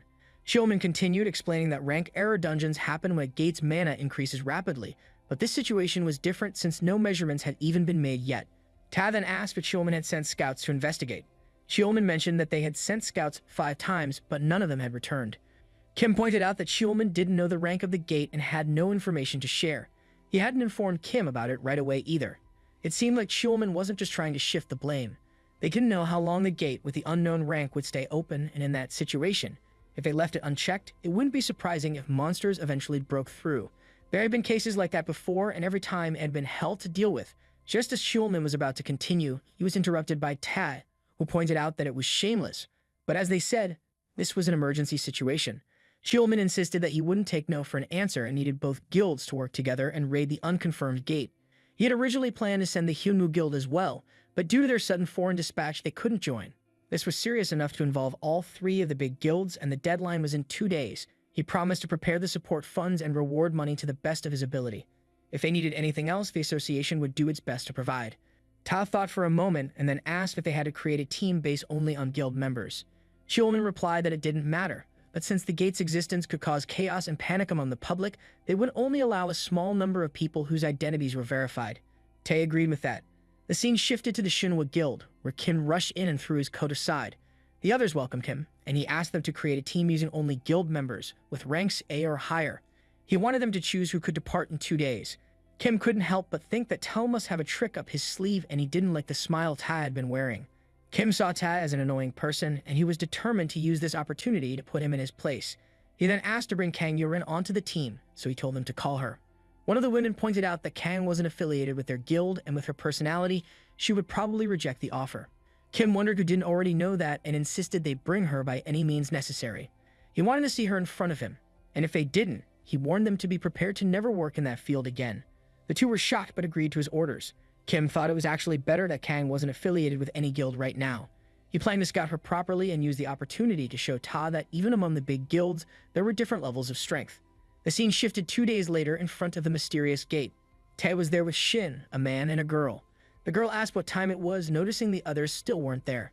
The man replied that there were 5 minutes left and that the Shinhwa Guild was always punctual, arriving right on time. The girl muttered that was why she didn't like them no manners and joked that if they ever did learn some, she might shoot a hole in their heads. Just then, the man, who was the voice guild master, called her by name Sung Jaeger and gave her a light smack on the head. He warned her to watch her words. She remarked that he was really brutishly strong, to which he glared at her. Without warning, he started chasing her and she quickly ran off. Shin told Ta that his guild members really had a great relationship. Ta replied that even though they might look like that, they were incredibly reliable during battle.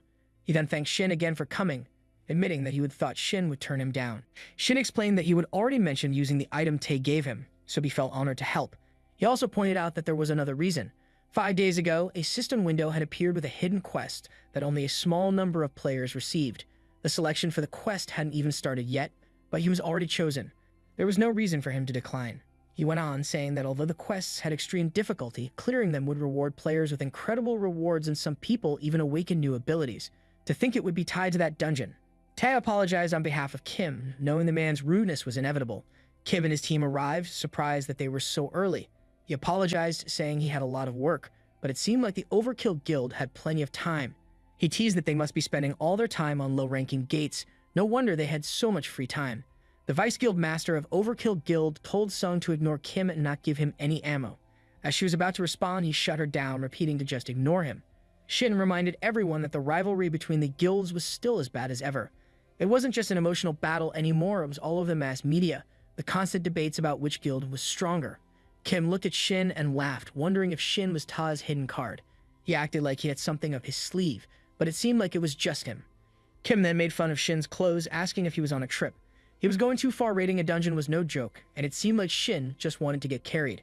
A girl stepped in and told Kim to stop getting mad they had a new member. Kang, who had overheard, asked if they hadn't said they had no time to waste. She didn't think they had time to argue, so they should hurry up and go. Sung was shocked to see Kang and wondered about the lineup of their party. She recognized Kang as the strongest element master in Korea, someone who could use all 6 elements and an S-rank sorcerer. Then, of course, there was Kim and Tahan all-star lineup. She thought the raid would be a piece of cake, and that she would gladly let them carry her. Shin, however, felt it wasn't going to be so easy. The dungeon they were about to raid was the same one from his last life. Of the 8 party members who had gone in that time, only Ta survived, and barely, using his tree pass skill. Afterward, the gate had suddenly disappeared, and it became an unprecedented case where 7 high-rank Awakened were declared missing. The association had worked hard to censor all the information, so there was almost nothing left about the dungeon. Shin couldn't guarantee they would defeat it this time. They entered and Kim attacked a doll, killing it easily. He chuckled, calling it so easy. Shin was left wondering why it seemed so simple. As they were heading back to the gate, Shin mentioned how cool the place was. The Vice Guild leader told him to lower his voice. Suddenly, they noticed the gate was closed. The Vice Guild leader of the Overkill Guild tried to open it, but failed. He suggested they break it open with force. Shin said he wanted him to break it too, so a few of them attacked the door, but didn't even budge. Kim told everyone to step aside as he would handle it. Just then, 2 of the Toro maids came in to attack, but Kim struck them back, wondering what those things were and how they managed to get in his way. One of the girls commented on Kim's skill, to which Kim replied it was no big deal, and asked why he would waste his skill on something so trivial. She then noticed that the monsters were resurrecting. Kim explained that they had a resurrection ability, and they would need to be at a certain level to even stand a chance against him. He created 2 giant hands to strike them all at once. The others were fighting the monsters too. Shin and Kang were standing quietly, and Shin asked why she wasn't fighting. She asked the same of him.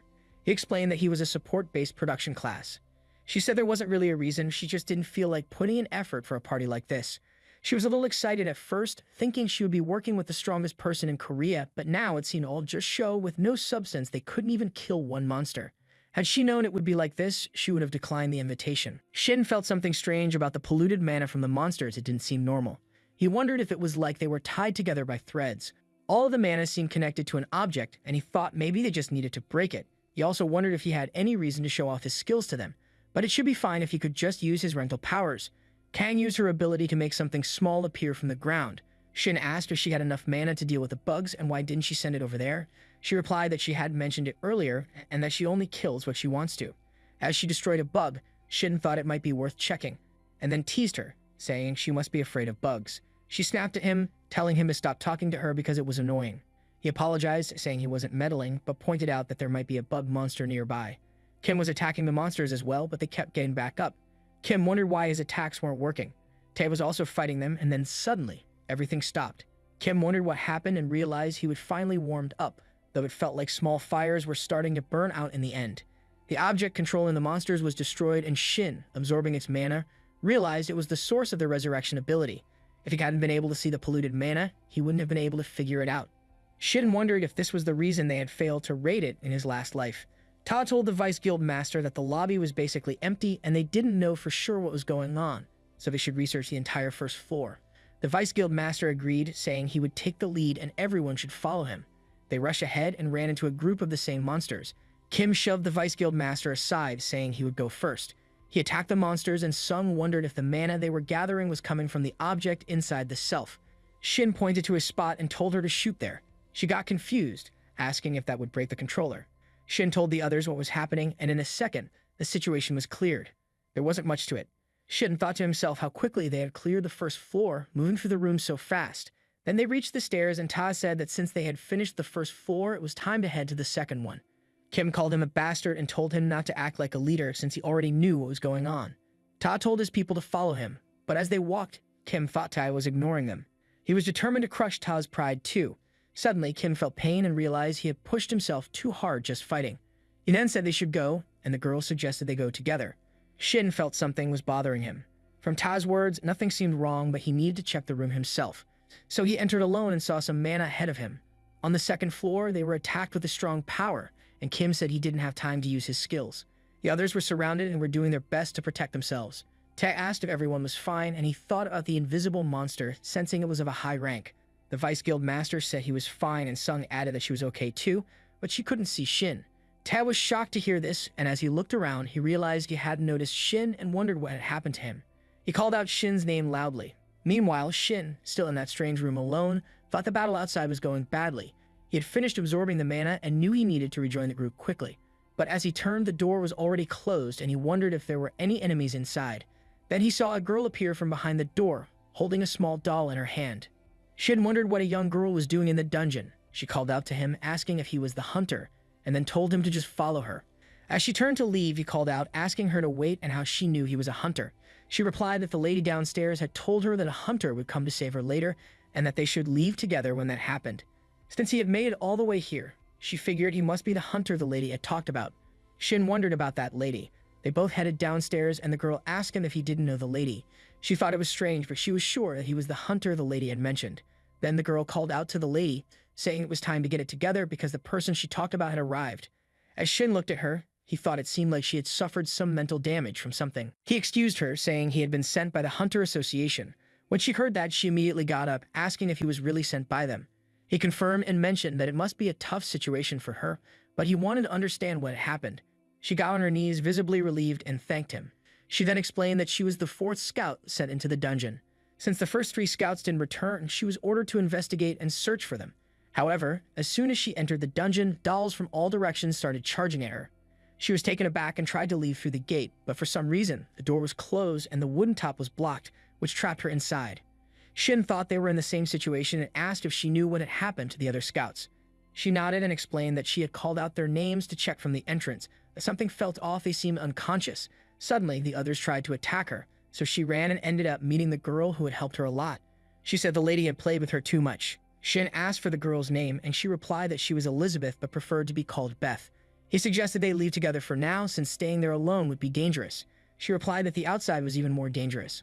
On the second floor, they kept battling the invisible monsters. Ta felt the enemy's stealth was slowly wearing off and wondered if they were human-type monsters. Just then, a card fell, and Ta noticed the face on the card. It was similar to the one on the missing scout poster he had received from the association president. Sun also mentioned that the faces of the enemies seemed familiar. When Ta saw the card, he told everyone not to attack, as those were the missing scouts. Ta thought that stealth was a skill that couldn't be used again for a few minutes after its duration ended, and it carried the risk of greatly reducing movement speed. Right now, it would be difficult to knock them out easily. Suddenly, he heard Kim shouting, excited and thinking the monsters were finally learning how to use stealth. But then he realized they were just the scouts. As their speed slowed down, Kim said he would kill them with one punch. He attacked with a punch and Sung even shot at him, aiming for his nose. This only made Kim angrier. Kim asked if Ta had gone insane, pointing out that those weren't monsters, but people they needed to save. There might be a way to bring them back to normal. Kim wondered what the way to save them was, but as he felt the killing intent from the others, he realized there were only 2 choices: kill or be killed. No matter who it was, anyone showing hostility toward him would die, and these scouts were no exception. The unconscious scouts got up to attack Kim, and he warned Sung that if she tried to block him again, she would be the first to die. Sung, furious at his words, was about to act when Tai stepped in between them, telling Kim to stop and hoping he would listen. Kim told him that everyone was blind to their own causes and he would show Ta how blind he truly was.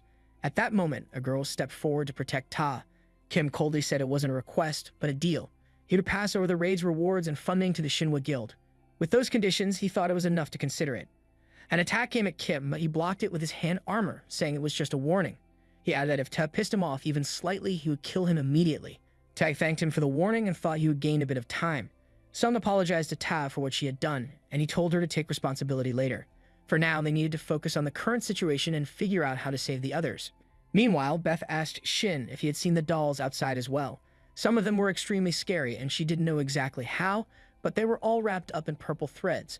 The dolls wouldn't die unless those threads were removed. They would just keep attacking endlessly. The threads were so sturdy that it was hard to break them. She asked if he also thought it was scary. Shin then asked if the dolls would return to their normal form once the threads were removed, and if it was possible to turn his colleagues back to normal. Beth replied that she had heard they needed to stop the device attached to the dolls' bodies once the threads were gone. But if they tried to forcefully remove the threads, the body would collapse. She wasn't sure if that would help, though. Shin thought it was a tough question, but she had answered it so friendly and clearly that he was reminded of another question. On the second floor, they realized that 30 seconds after the stealth was released, they would all be dead. Sung seemed worried and asked Kang if she could help by blocking the movements with ice or something. Kang warned her not to cross the line as the situation was already frustrating her. The countdown continued, and then Kim used his power, getting riled up. He jumped to strike, but he was stopped and realized his skill had been nullified. The pain from earlier was starting to return. Someone told Shin that he had stopped his abilities at the perfect time. Shin was with Beth and said they were almost unable to save them, so it was time to leave it to him from now on. Tai asked where Shin had gone so suddenly. Shin replied that he needed to check something, but it wasn't a big deal, so there was no need to worry. Ta said it was a relief that nothing had happened. But since they were in a dungeon, he asked Shin not to do anything unexpected. They looked back and Shin told Ta that the scouts were starting to use stealth again. Ta moved ahead, telling Shin to stay back. The enemies passed by them, and Ta realized they would targeted Shin, so he warned him to be careful. Shin thought that it was thanks to the polluted mana threads that he could see their shapes. Ta blocked an attack to protect Shin. Shin said he could see the weak points on the dolls and would mark them, targeting them precisely to avoid damaging the main body. Tae agreed, wondering if Shin was talking about those blue shards. As Shin pointed out the targets, Tae attacked and successfully took one down. He thought it worked and realized they couldn't really target them like that. Shin mentioned that the circular device in the center was the weak point and told Ta to aim there. As they attacked, the dolls began to break down, and Ta wondered why they were suddenly breaking now when they hadn't earlier. After defeating them, Tae asked Shin if he had found anything on the first floor when checked earlier. Shin explained that there wasn't anything special, but he had been investigating the dungeon on his own when he happened to meet a surviving scout. The scout's condition wasn't great, so she hadn't come up with them, but Shin was able to hear about the situation from her and also discovered the scout's weak point. Ta then asked about the child. Shin mentioned that Beth had helped him find the scout, and it seemed her parents were trapped in the dungeon. When Kim looked at Beth, he said something seemed suspicious. Sung asked him what exactly seemed suspicious. Kim wondered if he had said something wrong and logically questioned how there could be a normal girl involved. The gate was a closely guarded secret, and although it might seem like it had been neglected, the association had been monitoring it every second. There was no way anyone could have gotten in. Ta mentioned he understood Kim's thoughts, but it wasn't wise to jump to conclusions so quickly. Kim snapped, saying they were just fixated on finding faults in what he said. He added that they would only kept wandering around because he had been taking it easy on them. Kim wondered if he should just kill all the guild members while he had the chance. Ta told Kim he wasn't one for pointless fights, but he felt it was necessary to give Kim a lesson in maintaining harmony during raids. Their eyes all turned a violet hue, and Sung said Kim was acting like he was above them, so it was time to set things straight using this opportunity. The girl on Kim's side wondered why Sung was acting like he was above them. Instead of saying useless things, why didn't she stop Ta? What would she do if Ta ended up getting killed? Sung wondered who the girl thought was going to die and if she really believed Ta would lose. The girl agreed, saying it would be Ta, and told Sung to hurry and stop him. Kim was getting angry, wondering if Sung could even carry her guild master out of there once he was unconscious. Tae was also getting furious. Both of them were charged up with their powers, challenging each other. Shin felt something and wondered what was going on with the situation and why their emotions were escalating. Beth had an aura around her and said all she did was push their emotions a little, but they were fighting like crazy, which was pathetic. She thanked Shin for helping her easily use the brainwashing skill on them and mentioned that she needed to get close without raising suspicion. Shin realized he had originally thought of her as a childlike monster. He wondered when he started seeing her as a normal child. Had he been brainwashed since the first time they met? He realized it was too late and that he needed to stop it before everyone got brainwashed. As he tried to move forward, the threads held him back and he became worried. It wasn't just him, everyone else seemed to be affected too. He wondered if this was how everyone was getting brainwashed. To think that she would use the corrupted mana to manipulate not only the physical body but also the mind, and yet he hadn't caught on to her lies. Suddenly, his passive skill, mana absorption, activated, and he realized she had chosen the wrong opponent. As he absorbed their mana, Kim wondered what was happening. Beth realized that Shin knew how to absorb corrupted mana, and she found it amusing. Shin shouted at them, telling them that Beth was from the academy and they needed to attack her. Beth called out to her parents, and they both appeared. She told them that these people were bullying her and asked for punishment. Kim prepared to attack, saying he would kill them all in one blow. Beth told Shin it was time for him to show off. Kim launched an attack, causing damage to the area, and asked him what he was doing. Kim was now under Beth's control, and the thread was working its way inside him. Beth was pleased with the results. Shin wondered if the corrupted mana he had sensed from Kim's hand earlier was because of this. Beth said that Lewis liked to hide behind those who were shy, so no one noticed. She found it fun that in this situation, they had to face their teammates as enemies, with their teammate now turned into a doll. She wondered what would happen next. Ta got ready to attack Kim, saying he would quickly apprehend him, and asked the others to assist him. The others agreed, and just as they were about to move in, Kim created a barrier around himself. Some wondered what it was. A girl explained that it was a skill Kim activated whenever he felt his life was in danger. The barrier was impenetrable and couldn't be interfered with for a set amount of time, and once it was active, it would stay up for several hours. Beth said that with one person already unable to fight, they only needed to deal with the three of them and end it quickly. Shin could tell, just from the energy he felt from them, that these dolls were different from the others he would encountered.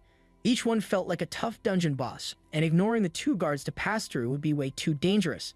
It would be safer to face them head-on even if it didn't feel great.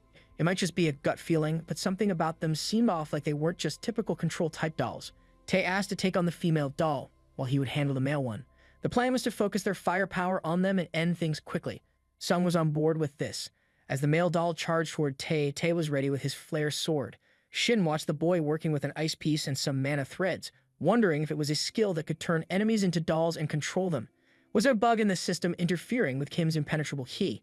Shin suspected this ability had something to do with turning hunters into dolls, but no matter how much he thought about it, something didn't add up. The transformation Kim had gone through had been instant, even after he absorbed all the polluted mana from everyone. So before he used his mana absorption, when everyone, himself included, was tied up in the polluted mana threads, Beth had the chance to turn them into dolls. But she didn't do it. While the other members were fighting, Shin kept thinking, if Beth was just playing with them, why would she reveal herself? Not only did she lead him to the list scout, but she also taught him the weak points of those who had turned into dolls. After gaining his trust, she quickly showed her true colors, making everything meaningless. No matter how much he thought about it, something felt off. These weren't the actions of someone who enjoyed internal conflict. It was almost as if she was being forced to fight. Kim managed to land a hit on Tai, and Shin noted his incredible durability. But with the weapon Shin had made for Tai, he could channel his power into it and maintain control, making it ready to explode. Shin kept thinking it was unfortunate, but at least they had the weapon for situations like this. Then Sung called out to the Vice Guild Master, saying it was enough and that it should be soft enough now. She fired an enhanced bullet, creating a massive hole in the chest of the doll, but it was still alive. Tae, fighting Kim, realized things were trickier than he expected. What surprised him most was that there were no variables other than simple physical attacks. He found there was only one left to worry about. While he was concerned about metal-type attacks, he knew that as a berserker, he could resist them to some extent. He then told everyone to stay prepared. Unless there were other orders, they needed to watch out for mental attacks and stay in their current positions. Beth called out to her parents, telling them that everyone had been destroyed. As Tae rushed to attack her, she smirked and said it was perfect timing. Tae landed a hit, causing her small doll to fall from her hand. Sung was pleased with Ta's move and asked if everyone had seen it, reassuring them that their worries were for nothing. Kan commented that Beth had acted like something big was going to happen, but in the end, it was all so boring. Shin thought that it would be best if everything ended there, realizing his assumptions had been wrong. Ta, however, looked at Beth's corpse and reflected that even if she was a monster, seeing the body of a young child wasn't a pleasant sight. Just as he was about to order a retreat, the four of them froze, not from magic or mental attacks, but because they felt something they would never experience before, an overwhelming presence. Shin immediately recognized it and muttered that, as expected, the hidden boss Beth, the vampire elder, had revealed herself.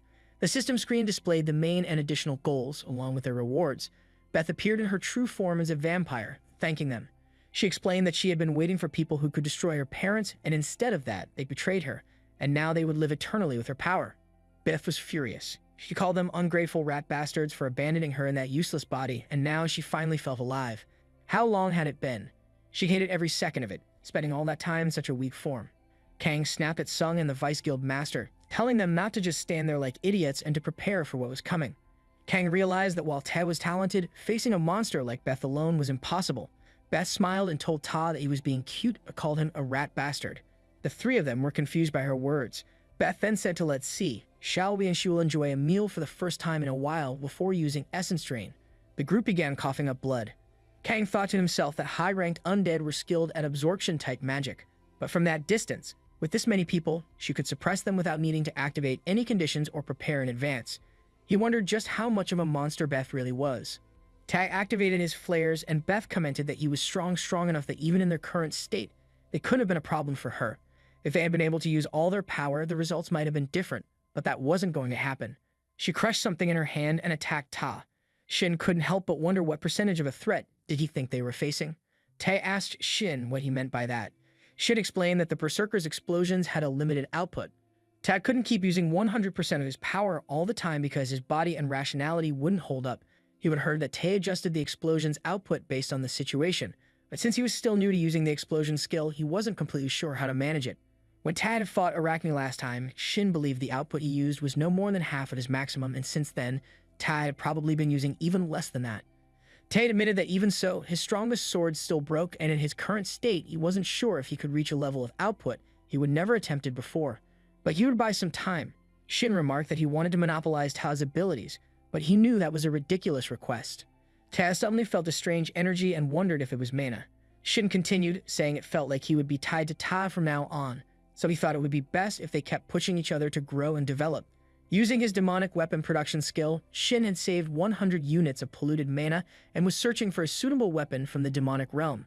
Finally, the production was complete, and the demonic Leviathan weapon appeared in front of Ta. Shin urged him to take it and show what he was capable of. Ta felt something was different about the sword. If it had been any other sword, he would have grabbed it easily, especially with all the special abilities it probably had. But this one felt strange despite knowing that Shin had made it. Tae gripped the sword tightly, feeling the power around it. He could tell it was infused with polluted mana, and based on the energy, it must have a flame attribute ability. It seemed incredibly powerful. Beth commented on the polluted mana and the flame's energy, noting how strong it was, but unfortunately for them, she used blood magic to activate her bloodbath territory. As the blood began to seep onto Shin's shoes, he quickly realized it was a wide area skill and wondered if the ability had an absorption and shut-out effect. Beth mused that while the strength of the absorption wasn't as strong as it had been earlier, it was still a versatile skill. She told Shin that his mana management and basic metabolism would slowly be paralyzed and everything down to his bones, muscles, nerves, and veins would melt away. Over time, the pain wouldn't be as intense, but it would still take its toll. Ta kept moving toward her, and Beth thought to herself that Ta was still moving perfectly fine, even after activating his kill-off technique. But honestly, he wasn't perfectly fine. The movements of Tae's body weren't controlled by his own will or consciousness, they were driven by the sword's power. He knew the strength he was displaying now felt much stronger than before. Beth thought to herself that this would be more fun, especially when she destroyed the dolls on her end. Tae rushed forward, ready to attack, while Beth used blood magic to launch a thirsty hand attack. As the attack was about to land, Tae countered with a flare from his sword, destroying the attack. Beth was confused, wondering what that power was. It was at least double the strength of what she had seen earlier, maybe even more. Shin, equally astonished, watched as Tae slashed at Beth. She spat out blood, realizing he had been holding back his output up until that point. The system screen then notified Shin that the main goal had been completed, and the raid was a success with the defeat of the hidden boss. Shin received a reward box, hoping it would contain an item to help with mana recovery or capacity. Then the Leviathan sword disappeared. Shin read the description and wondered about the search method. Was the weapon search totally random, or was there some standard for it? Ta returned to normal, his body trembling as he wondered what had just happened. Shin told him not to overthink it and just stay put. Even if Tae tried to get up, he wasn't in any condition to walk. Maybe if he were fully fine, but he had already taken a significant amount of damage to output that level of power. Shin was surprised that Ta had been so reckless with his energy and suggested they rest for a while, since it didn't seem like anyone's life was at risk. Tae reached Beth, who was still able to speak, and she congratulated Shin. Shin thought it didn't seem fatal, so why the raid was considered a success when she was still alive. He then asked about her connection to the dungeon and the dolls, pointing out that the polluted mana controlling the dolls clearly came from her. But despite that, she didn't seem to have control over them. They moved to protect her, as if she were their property. Beth agreed, explaining that the dolls had to protect her because she was their precious power source, the one who helped maintain them. She then shared a story from long ago, saying that on a whim, she had indulged the dolls in a way she normally wouldn't have. She had saved the life of a rat that was about to fall into the water, which would have been an odd story if it had ended there. But the dolls, being a bit strange themselves, couldn't just let their savior go. They invited her to stay with them. It was the first time a human had done something like that, and she ended up trapped in that situation. Beth wasn't sure when the turning point had come, but when she regained her senses, she realized she wasn't a guest anymore, she was a family member. For a short time, she had been so happy, but eventually, she realized the truth. They hadn't accepted her as a family member out of kindness. It was her fault for getting trapped like a doll and giving them the chance to betray and control her in the first place. That was evidence that she had become emotionally soft and weak, which was exactly how they had trapped her in that girl's body, sealing most of her abilities so she could only supply the necessary polluted mana to protect them. Shin wondered, protect them from what? Beth replied that she wasn't sure, but she asked if he had looked outside since entering the estate. The view was fascinating, an endlessly stretching vast desert. No matter which direction you went, there wouldn't be an end. It wasn't a natural desert, but a barrier and artificial space created to protect the estate. She believed her mother had used her power to create it to protect them from the monsters across the fissure. Judging from Shin's reaction, she guessed that his world had a fissure as well, and that's how he ended up here. She felt like their worlds had gone through similar things, fissures appearing in the sky, humans awakening to mana, and one by one, the gates opening. And from those gates came monsters much crueler than a vampire like her.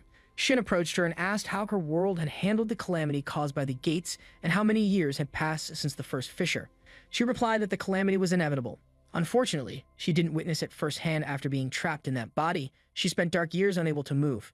During that time, her world fell and the estate became isolated. She had only recently regained the ability to move, and since that moment, the system window had appeared before her eyes. Shin understood that she was referring to the system window and realized she was a player too. Noticing the confusion on his face, Beth acknowledged that he probably had a lot of questions. She apologized, admitting that she didn't think she would be able to answer them all. Then, as her body started to break down, she mentioned that death wasn't so bad after all. Shin thought her body was collapsing. The system window notified him that the demonic cycles of control could be used. He opened it, gave a small smile, and did something to her neck. She asked what he was doing, and he replied that it wasn't just a coincidence. He could say it wasn't necessary to use it until now, but personally, he was curious. The system then announced that upon successful equipping, the relevant monster would be held from their critical condition and become a subordinate familiar to the player who equipped the item. Shin mentioned that while he would see many players with familiars, this was a first for him having a player as a familiar. Finally, the contract was complete, and the screen showed that she had been registered as his familiar. He mentioned that while he didn't expect her to take on a different form, it was still a surprise that she turned into a cat instead of a bat. Even her necklace had transformed to match the change. She shifted back into her human form, telling him not to make her fall in love with him and how he had used her as a familiar. She said it was more than just humiliating, it was painful. He wondered if she could even maintain her human form for long, but it seemed unlikely. Still, she had no right to refuse this humiliation. The screen flashed a message, explaining that if corrupted mana or any mana was supplied, the lock on the familiar's abilities could be temporarily disabled. He found it strange that a familiar couldn't even do something as simple as transform. He wasn't sure what to make of her or what he could use her for, but now they were stuck together. As she changed back into her cat form, he picked her up. She asked him to let her go, but he teased her, wondering if she could still communicate in this form. The conversation drifted from their earlier topic, but he was curious, had she truly been betrayed by those people? She seemed confused, asking what he meant, but she had already told him everything. He told her not to repeat it again. He understood now. He got up but continued, saying that something still wasn't adding up. She explained that they stole her power for their own survival, but she wondered if living like that even had any meaning. He didn't fully understand what had happened, but her family didn't seem very impressive. He wasn't even sure if they had any real rationality or just egos.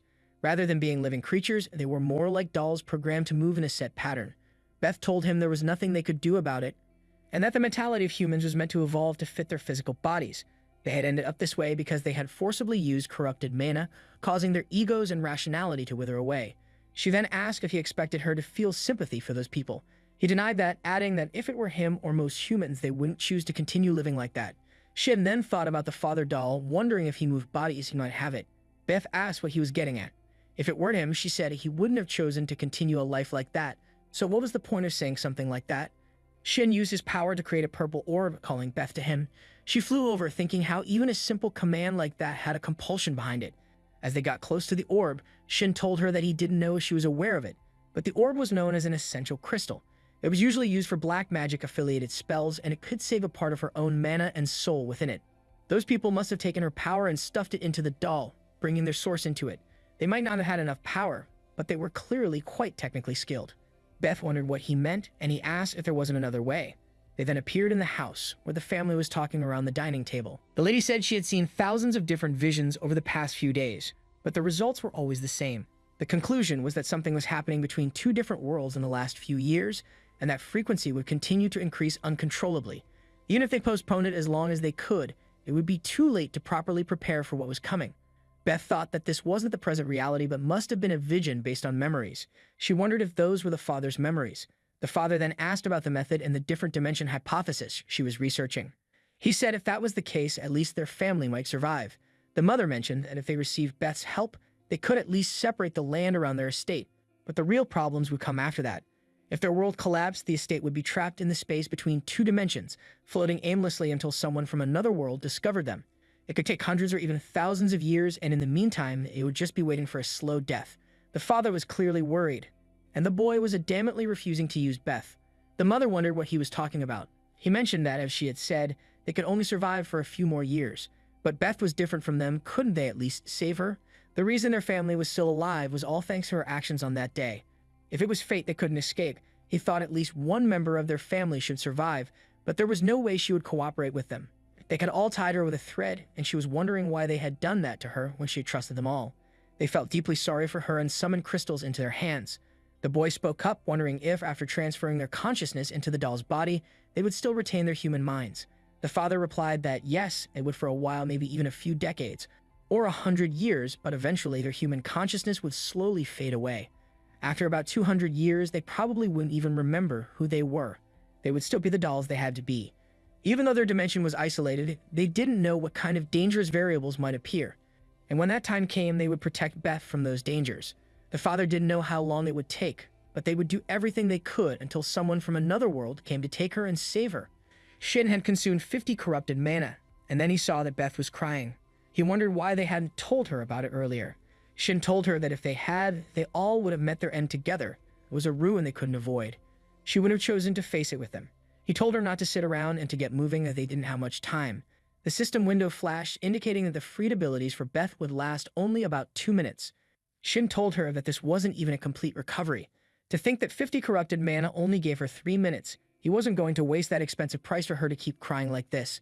He thought it was her role to conclude things at the very least. These were the ones who had stayed as dolls all this time, protecting her. The conclusion was that she should help them find peace. Beth stood up, telling him that she couldn't do something like that. How could she? He told her not to be so pathetic. Even if their destruction and deaths were inevitable, they could have organized everything and chosen to live their final moments in happiness. But those people chose not to do that. They trapped themselves, sealing themselves into a life sentence without an end just for her. It wasn't for her or for him, but she should at least do something for the devotion of her family. It was the least she could do. She didn't understand the meaning behind her family's actions, but then she used her power. The system screen showed that the additional goal was achieved, where Shin had discovered the truth about himself. Finally, the dungeon raid was completed and they were taken out by others, as they were all severely injured. Shin was walking on his own and mentioned that he felt like he had been in there longer than expected. He couldn't say that in front of Beth, who was still in cat form. He then asked her what she thought of it compared to her world. She decided there was no comparison. Even the mana she could feel was so weak, but she knew she didn't have the right to choose, no matter what kind of place it was. She would do her best to live there. It was her obligation. The scene shifts to Kang's house at night. She muttered about why she couldn't give up drinking, finding it so annoying. Then she sensed someone and asked what a rat was doing there. Was he there to ruin things until the end? The boy, turning on the light, replied that she called him a rat, which was rude. He said he was just waiting for his colleague, having a glass of wine, exhausted from longing. He figured she could understand that much. She used her power, telling him it was enough of his nonsense, and asked why he was there. Did he want to pay for the bottle he opened? Even his life wouldn't be enough. He slammed the table, frustrated, and said she was being so mean. He wasn't there for personal reasons. He had heard that she had gone to an unconfirmed dungeon, and as she knew, he was quite interested in those unconfirmed dungeons, so he came to hear about how fun it was. After she told him everything, he understood that she hadn't seen it all. It surprised him that the tall and proud queen would black out so pathetically in the middle of a raid. She told him to shut up. The situation had gotten so weird. Even if she was unconscious, she had confirmed the results with her own eyes. She saw Ta finish the boss with just 2 swings of the sword that Shin had given him. And even considering a berserker's explosion, it was an unprecedented amount of power. The boy agreed, mentioning that Ta's ranks were different, and so far it was definitely worth hunting, but Kang wasn't so sure. While all of it was memorable, she thought they should focus on the supporter. She believed the boy was just a D-ranked small fry, and that he could only make weapons. But that weapon had endured the full power of Shin, and if they wielded a sword. The man interrupted her, saying that if she knew how to make a sturdy sword, it would be really useful. In fact, it might even be worth carrying around. But in the end, the tool was just a tool. If there was no one to grab the hilt and use it, it was useless on its own. He was about to leave, commenting that the ability of those at both ends of the sword and the purity of the fight were what truly mattered. Everything else, he said, was simply impure. She replied that if he hunted Ta, that impurity might be the main reason for his failure. He agreed, saying that a D-rank supporter the queen was obsessed with was interesting. While it wasn't to the extent of Ta, he was curious about her. He planned to meet her later, and by then he might have killed both Ta and that impurity. The scene shifted a few days later to Shin's room. He was lying on the bed, thinking that he had slept for a few days in a row, but his condition still wasn't recovering. Rather than the demonic weapon production, he thought it was more likely because of Beth's absorption skill. He asked her if there was a way to get rid of the side effects of her skill. However, when he looked around, he realized she wasn't in the room. He wondered where she had gone. After a moment of thinking, he figured it would be fine. After all, she was his familiar, so he could force her to be summoned. She would know that, and she had to be curious about the new world. As long as she wasn't doing anything weird, he would be fine with it. Then he noticed the mischievous treasure chest, and thought to himself that he never expected to see one in real life. He wondered if it was a random reward, something frequently mentioned by players. Everything that came out of the box was randomized, and it wasn't just handed to anyone. The objects the chest bestowed were limited to things the owner of the chest needed. The problem, though, was that the function was a bit off, like a sword that was sharp and firm but missing a screw. It could only be used to attack, not to block, like a shield that could absorb any impact without recoil, but would also randomly reflect that impact onto someone else. And despite its extreme weaknesses, what made it so wicked was that it wasn't an unusual item. There were many cases where people tried to use equipment matching the conditions somehow and still ended up seeing blood. If there was one item he needed right now, it was something with the ability to recover mana or increase the total amount. He wondered what type of item would come out and whether it would have any weaknesses. Finally, he opened the chest and a blue light glowed inside his room. He found a ring called Trader's Gluttony, which allowed the wearer to use the skill Mana Drain. He was confused, and then the system screen popped up, explaining that the function depended on the amount of favorability the target had toward the wearer. Frustrated, he threw the ring aside. At that moment, Beth entered the room. Shin thought that the drain ability itself wasn't bad, it was kind of overpowered, but the condition was favorability. And the name of the item was ominous. Beth mentioned she didn't know why he was angry, but it felt like he had a guest outside, referring to someone as an idiot who had come by. Shin looked out from his apartment and saw Kim getting out of a car. He wondered what was up with the state of this neighborhood. What kind of place was Ta letting his supporter Shin live in? Even though Tae acted like he was being so generous, he was really just a terrible person. Shin thought that Kim might be right. Kim looked at the apartment building, thinking that it seemed a bit too much for him to scout a supporter on his own. But Shin was valuable enough to make it worth the effort. Even without Ta's report, Kim could feel the situation unfolding for himself. Back then, Shin had done something for Ta, and the energy that came from him was powerful enough to break through the barrier, reaching Kim for a brief moment. Kim didn't understand why Shin was only at D rank, but he was certain Shin had the potential to be at least a rank. That meant Ta didn't hire Shin for nothing. As Kim thought about it, he figured if Shin wasn't entirely loyal to Ta, he would try to approach him. Shin came down to meet him and ask how Kim had found his apartment. No matter how he thought about it, there was no way Kim could have found his address legally. Kim, not bothered by the question, responded that what really mattered wasn't how he found it, but how he received it. Normally in situations like this, most people would be impressed, thinking that the best guild wanted them so badly. He waved his hand towards Shin, adding that Shin must have been pretty impressed to come out and meet Kim in person. Shin stepped past him, saying that he didn't come to meet Kim and apologized for it. He explained that it was just the renewal date for his helper job certificate. Kim mentioned the things Tae was giving Shin, promising to give him triple the amount. He knew that, after what happened last time, he probably looked like a fool to Shin. But to those with ability, Kim would treat them well, he would give them the best treatment, something no one else could match. Shin replied that he was surprised Kim was self-aware to that extent, but it wouldn't change his response. He would give the same answer he gave to Ta, there was nothing Kim could offer him. Kim got pissed off as he had received the same kind of reply from Kang. He asked if she thought he and his guild were idiots. Angered, he clenched his fists and said that he would show both Shin and Kang what he could offer. He would make it so they would both end up begging him for the job. Kim left, thinking that he would consider this before. The Hunter Association's accessibility was kind of a mess, and most hunters drove their own cars, which made sense in a way. He bumped into a man and quickly apologized, but the man just walked off without saying anything. Shin felt like his condition still hadn't fully recovered.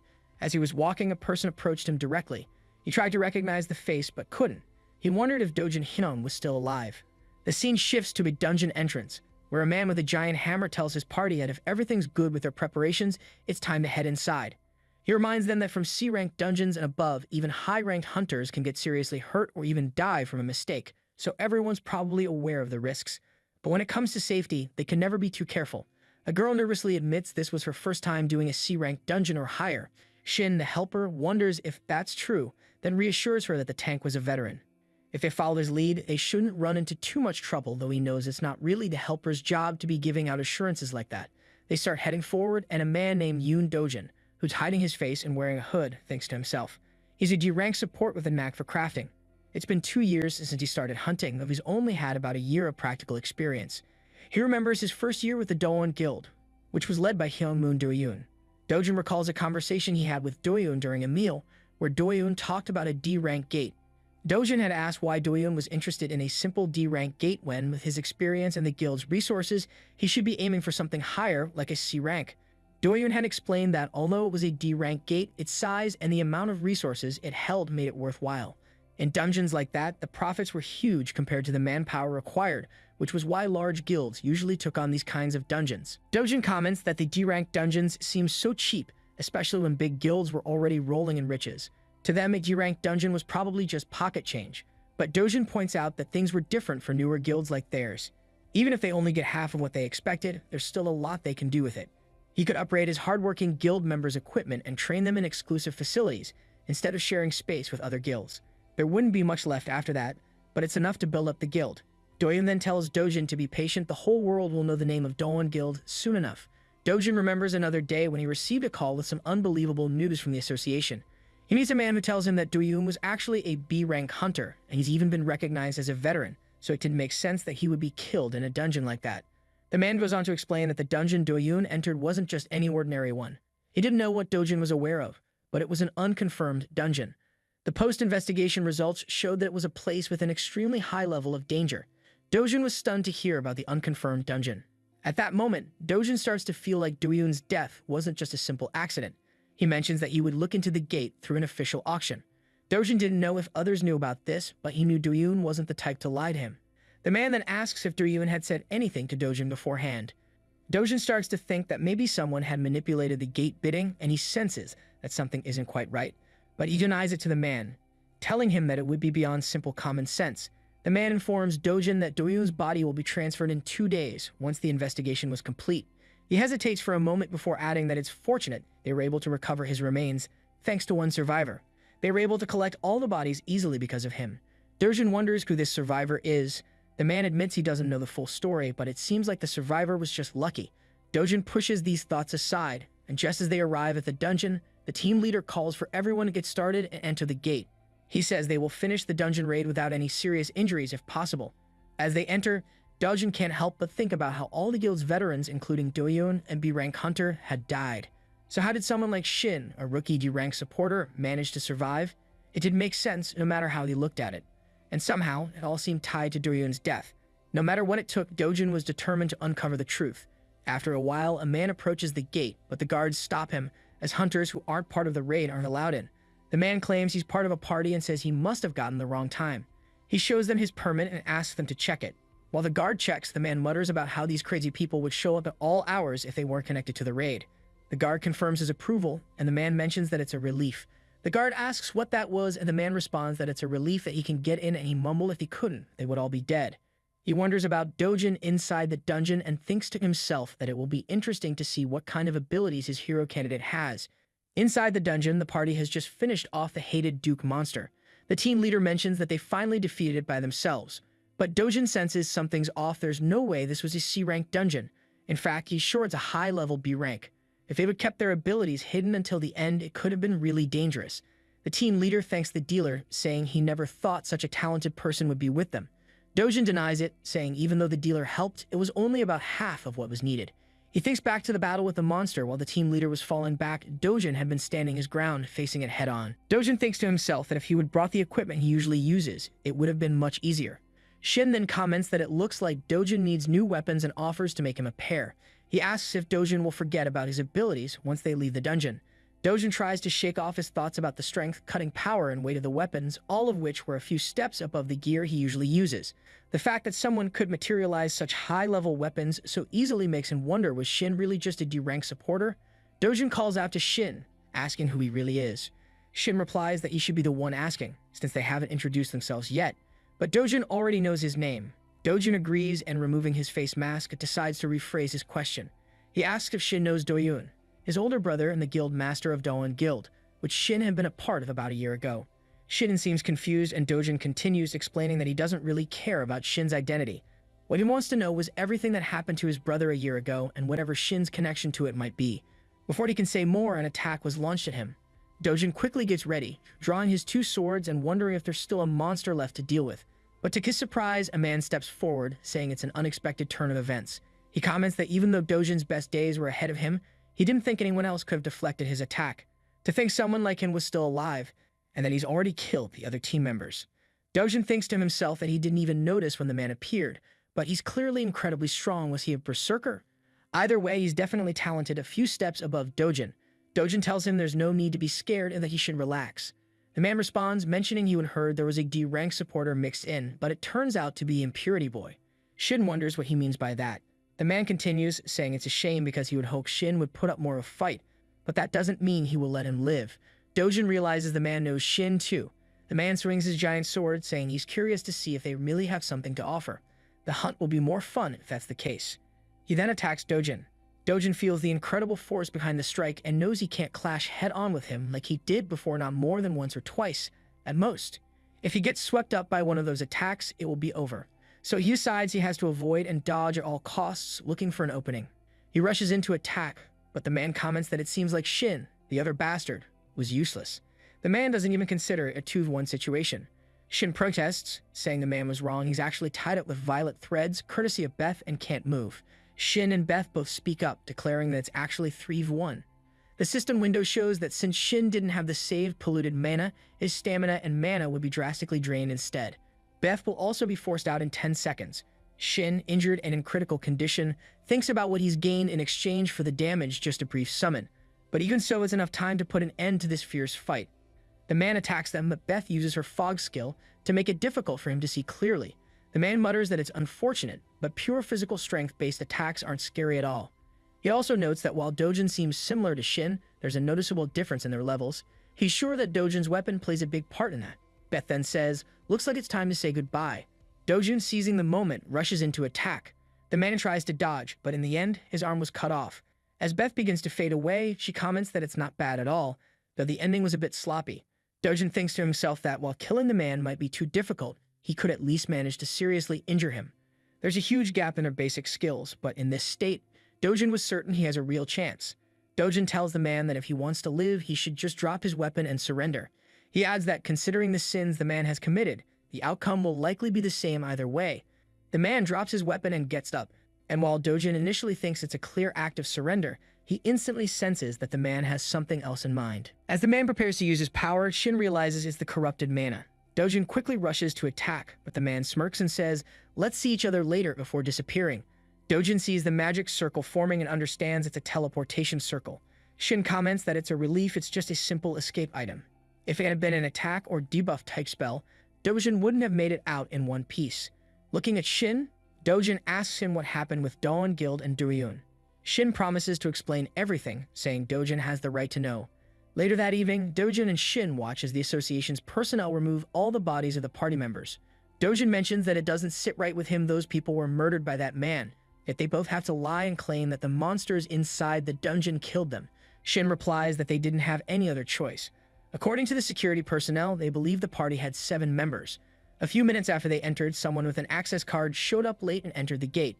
Dojin couldn't understand how it was possible, so Shin explains that it was possible, even though it seems unbelievable.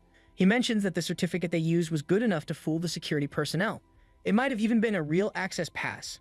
As Shin had said earlier a year ago, an unconfirmed dungeon was openly bid on an auction as a certified one. He didn't know what their goal was, but he was certain that it wasn't something a small group could pull off. If the association caught wind of it, any organization involved would be wiped out in an instant.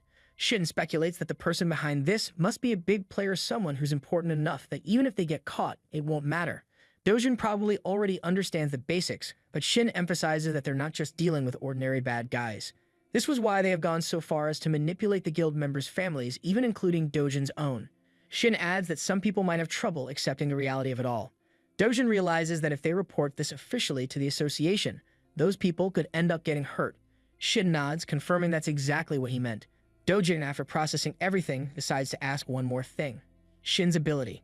He knows it doesn't make sense for him to be a D-rank maker. So why was Shin hiding his true power? Shin replies that if he goes into too much detail, it will take too long, but up until a year ago, his abilities were pretty much useless. He could only make a sword, and even that was so bad it was embarrassing to be called a D-rank. However, during the unconfirmed dungeon incident a year ago, he awakened a new ability while on the brink of death. Thanks to that power, he was the only one to survive. He admits it sounds unrealistic, and even if he were in Dojin's position, he wouldn't believe it either. But when the main culprit and the truth behind it all come to light, Shin plans to reveal everything to the world and their families. He acknowledges that it doesn't justify hiding the truth for so long, and for that, he apologizes to Dojin. He assures him that he will find the people responsible for the deaths as quickly as possible. Dojin, though, wonders what Shin will do when he finds them. He then turns to Shin, telling him not to act like it's only his problem. Excluding the fact that Shin wasn't the culprit, there isn't a single answer that Dojin could accept. Right now, Dojin was no different from Shin. Even though he saw the truth with his own eyes, he still has to keep quiet about it for those who have the right to know. But he will never stop until he makes the people who killed his brother pay. Dojin says he will catch them no matter what, and until then, he's in Shin's hands. From that moment on, they can only count on each other. The scene shifts to an abandoned old factory, where the man arrives after teleporting. He declares that he will surely kill them, though he's not sure who he's even saying it to. The lady standing there responds, saying that the man only realized his defeat after he ran away. She wonders if that's really how pathetic he is. It would have been better if he had returned after being killed, or at least if he were alive in a hopeless state, then she could have used him as a sacrifice. She walks over to him, continuing that there's no need to act like a dog in the rain. That person was still expecting a lot from him. She then makes something appear in front of him, and the man wonders what it is. The object was small with a mouth and eyes. The lady tells him not to refuse and to just eat it. She explains that it will become his new arm. The man, skeptical, asks if she's messing with him. Does she really think he would just eat such a strange, unknown thing? She understands his hesitation, noting that they don't exactly have a trusting relationship. But being picky about this was only possible if he has the circumstances to back it up. Even though it's not his primary weapon, she's unsure if he could overcome this situation with effort alone. The man picks up the thing, muttering that if something happens to him, she calmly states that then he's free to do whatever he wants. As he eats it, he screams loudly in pain. After a while, the lady watches and comments that they actually match better than she expected. She teases him, saying it might take all night to fully take shape, but this was just the first form for now. He gains a new arm, and she tells him that if he uses it after some time, it will naturally transform into a more suitable form. If he doesn't like it, she assures him he can tell her any time. The thing is, it's like her child, so she can do whatever she wants with it. Furious, he seets about Dojin and Shin, vowing to kill them both. He also seets with anger about the person who cut off his hand. The scene shifts to the airport, where a bunch of cameramen and reporters were gathered. A girl sitting with Dojin comments that it looks like a celebrity was arriving, since there were so many photographers and journalists. Dojin responds that it's not a celebrity, but actually a hunter. He then asks if she's heard of the Kinmu Guild, one of the 3 biggest guilds in South Korea. The girl replies that she's heard of it, but wonders why they're coming through the airport, since it's a guild from their own country. Dojin mentions that he's been reading some articles, and apparently there was a special invitation from the United Kingdom, suggesting they must have had to deal with a really tough and dangerous gate. A reporter calls out Wu Haiyan's name and asks her how she felt after successfully completing the city at dawn raid. Someone else chimes in, mentioning they heard Haiyan received a huge success payment from the British government. Another reporter asks if she thinks the top 3 guilds in South Korea could compete internationally. Haiyan's assistant steps in and says they won't be giving any interviews at the moment, but they will respond with an official press release later. As they leave, the lady first expresses her admiration for Haiyan, saying she cleared her schedule until the next day. Then she mentions that Haiyan has a group interview with the representatives of the Sangha Guild at 11 a.m. The lady also mentioned that 2 days ago, there was a sighting of the executor. When Haiyan asked where, the lady explained it happened at an A-rank error dungeon in Baiyang. According to witness statements and the testimony of the barricade member in charge, someone showed up later than the others, and their appearance matched the existing reports of the executor. The association also confirmed that there were 2 survivors. One was a B-rank assassin, and the other was a D-rank supporter. Haiyan was surprised that a D-rank supporter had survived and wondered if the B-rank assassin's abilities were especially extraordinary. The lady said she didn't know, but mentioned that both survivors later testified that the deaths of their party members were just accidents that happened during the hunt. Hein thought there could be several possible explanations. They might be on the same side as the executor, or maybe they were threatened in some way to keep them alive. She knew she needed to meet with both of them because she was curious about what they might reveal. Meanwhile, Shin was in his room thinking that he didn't expect to find anything, but as expected, there was no record of that man among the great sword users in the Hunter Association's records. First off, Shin knew the man wasn't a well-known hunter, and on top of that, he often changed his appearance. So what Shin could be sure of right now was that the man was connected to the strange incidents happening at the A-rank era dungeons. Furthermore, the existence of these era dungeons might even be the work of the organization the man belonged to. Shin also considered the case of the estate where Beth had been and wondered if they could have wiped out all the participating hunters, including Ta. Based on the abilities and potential of the people there, they could have all risen to become heroes in the future. If they had been wiped out, it would have been a huge loss for the future of the world. The fact that they weren't just stopping at forging dungeon ranks and were sending assassins separately suggested that the organization might be planning operations outside of dungeons as well. This meant that the real danger might be lurking outside the dungeons too. Just then, he got a call, and the person on the other end asked if they had contacted Shin. After the call, he went to a restaurant that evening to meet Kang. She commented that she expected a tidier outfit, given the place. She wondered if maybe she had expected too much. Shin replied that he would never been to a place like this before, nor had he ever thought about coming to one. The more time passed, the more distrustful he became of society. Shin didn't think his address or phone number was anywhere in the publicly accessible association database. Kang wondered about his address and asked if Kim had come to visit him. It was obvious what happened. Kim probably came looking for Shin, wearing that greasy smile and with his usual unfounded confidence. But Kang reassured Shin, telling him not to worry. She said she wasn't here to tell him anything hard to hear, she just invited him out because she had a personal interest in him. She even asked if he hadn't come because he was interested or had business with her. Then she invited him to sit, saying she would pay for the drinks. Shin replied that it wasn't the kind of conversation he could enjoy over a drink. If she didn't have anything specific to say, then he would just stick to his business. Kang was curious and admitted she couldn't remember the end of the last dungeon because she had fainted. That's why she asked him how he defeated the monster, because even Tae, given his condition at the time, had no chance. Shin replied that she should be asking Ta, not him.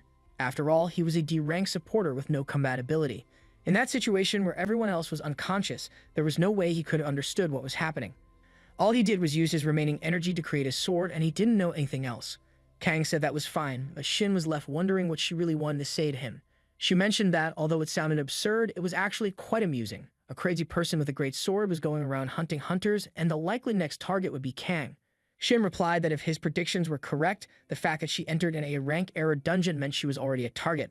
Among all of them, she was the only hunter not affiliated with any guild. Kang picked up where he left off, saying they would probably target her first since she didn't have the protection of any organization. It sounded plausible, but she wondered if he was forgetting something important. She pointed out that it wasn't just her, there was a D-rank supporter like her who also wasn't part of any guild and was much weaker in combat ability. If what Shin said was true, then wasn't he the one in a more dangerous situation? She asked him what he thought about that and offered to protect him if he wanted.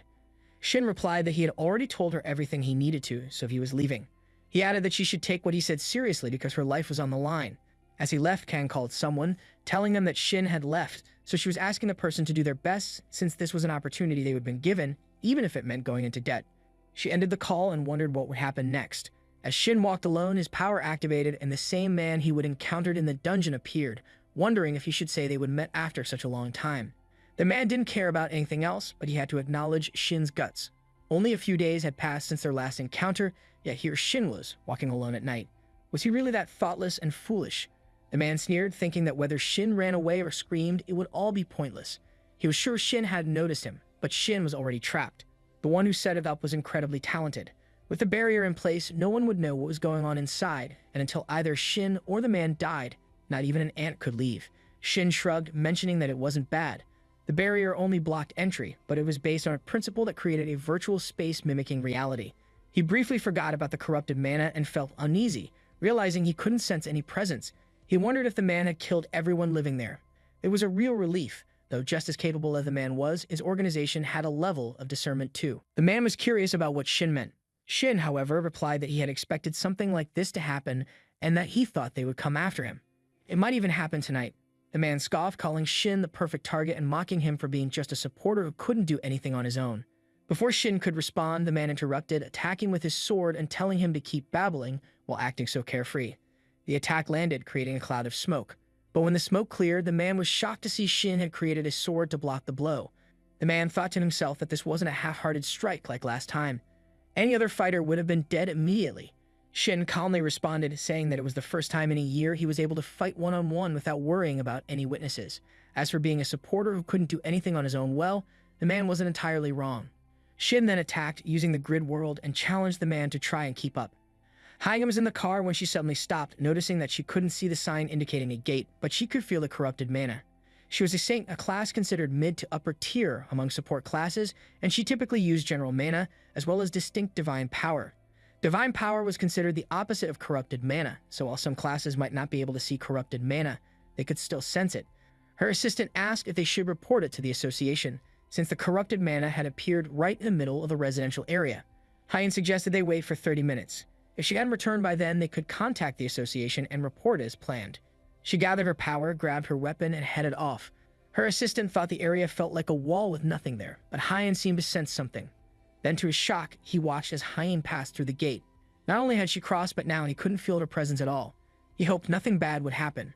Inside, Shin released his sword, preparing to attack the man. The man barely dodged, his anger flaring. He yelled at Shin, saying tricks like that wouldn't work on him. Then he saw a grenade fall near him. It was a KM-38 mana grenade, a high-powered weapon used by the army forces for dealing with large monsters. The blast hit the man directly. The lady watched from a distance, wondering how impressive it was that Shin had even made the Empress bow her head. But she thought he was still an opponent who could cause her trouble. There was nothing particularly extraordinary about the weapons he materialized. They were just strong, sharp weapons. However, because they could only demonstrate special abilities when wielded by their creator, it seemed like they had been designed with a focus on physical durability. What was truly incredible was the person using them. She realized Shin wasn't just throwing the weapons he materialized. The speed, angle, power, and pacing were all so precise that even an experienced executor like her was struggling to keep up.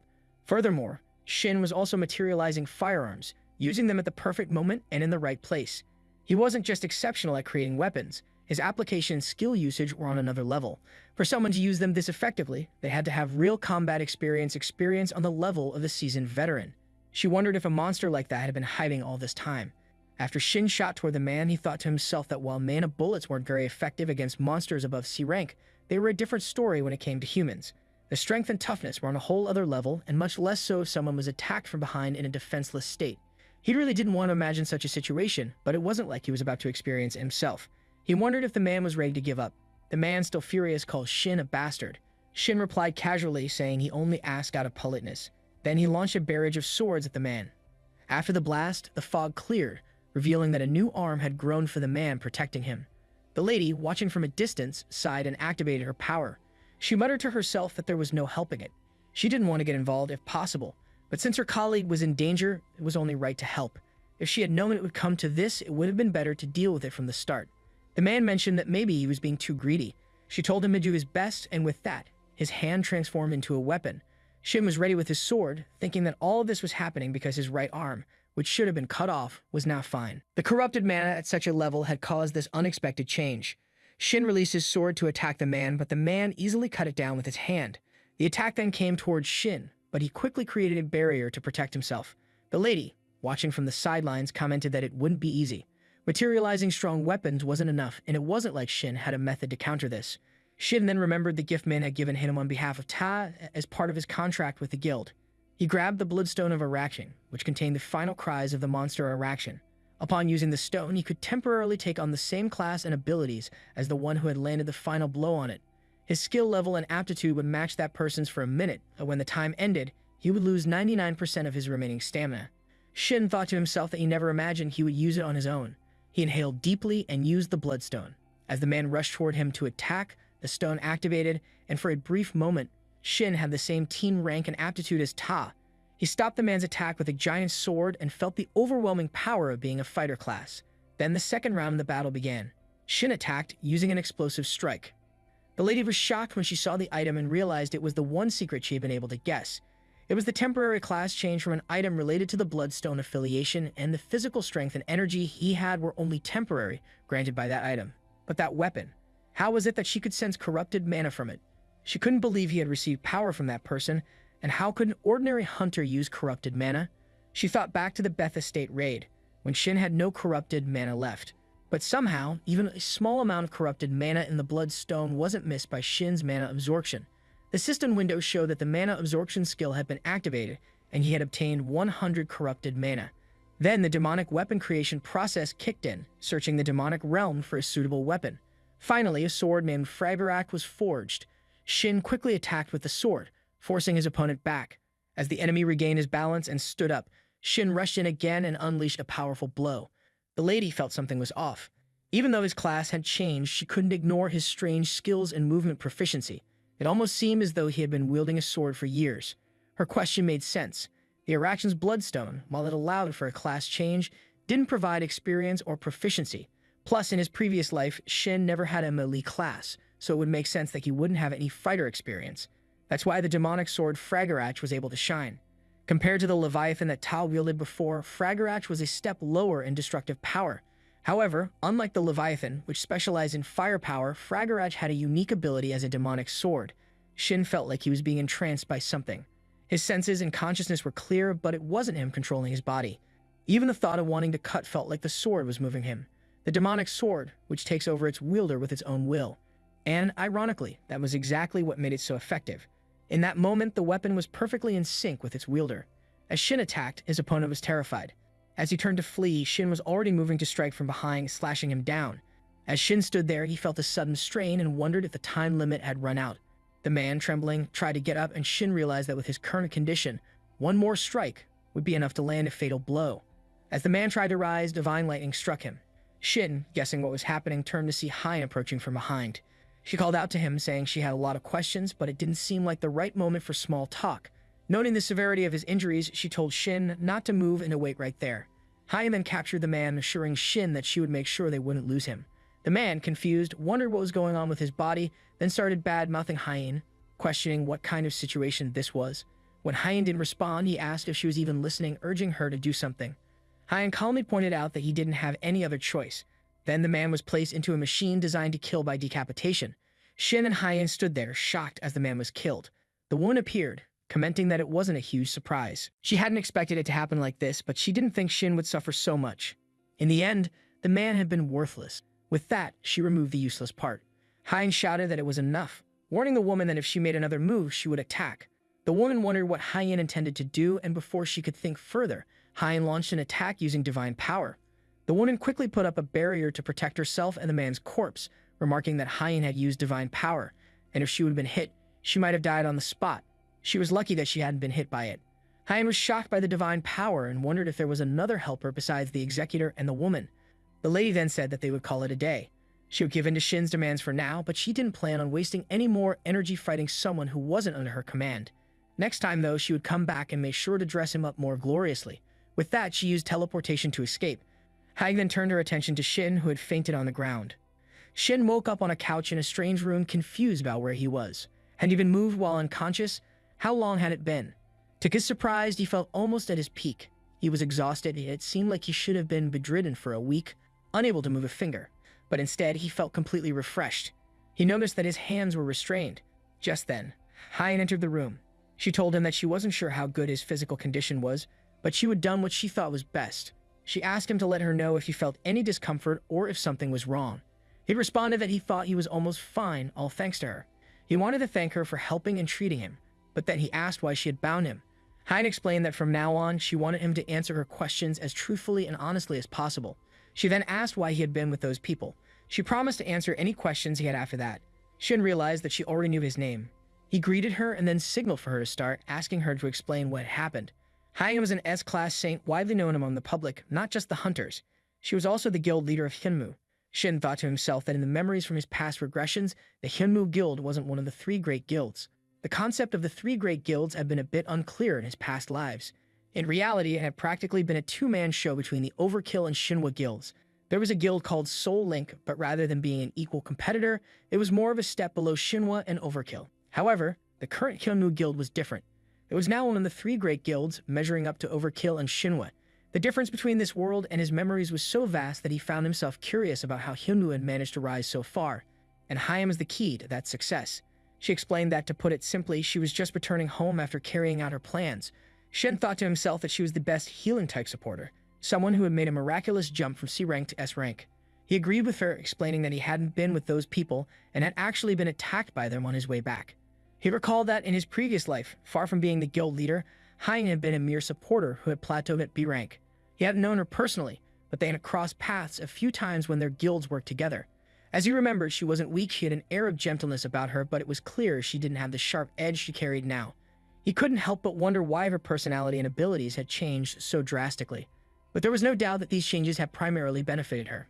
In that sense, Shin had every reason to suspect Hein of being in league with the hero hunters, but she had actually rescued him and stood up against those guys. She then said she had one more question.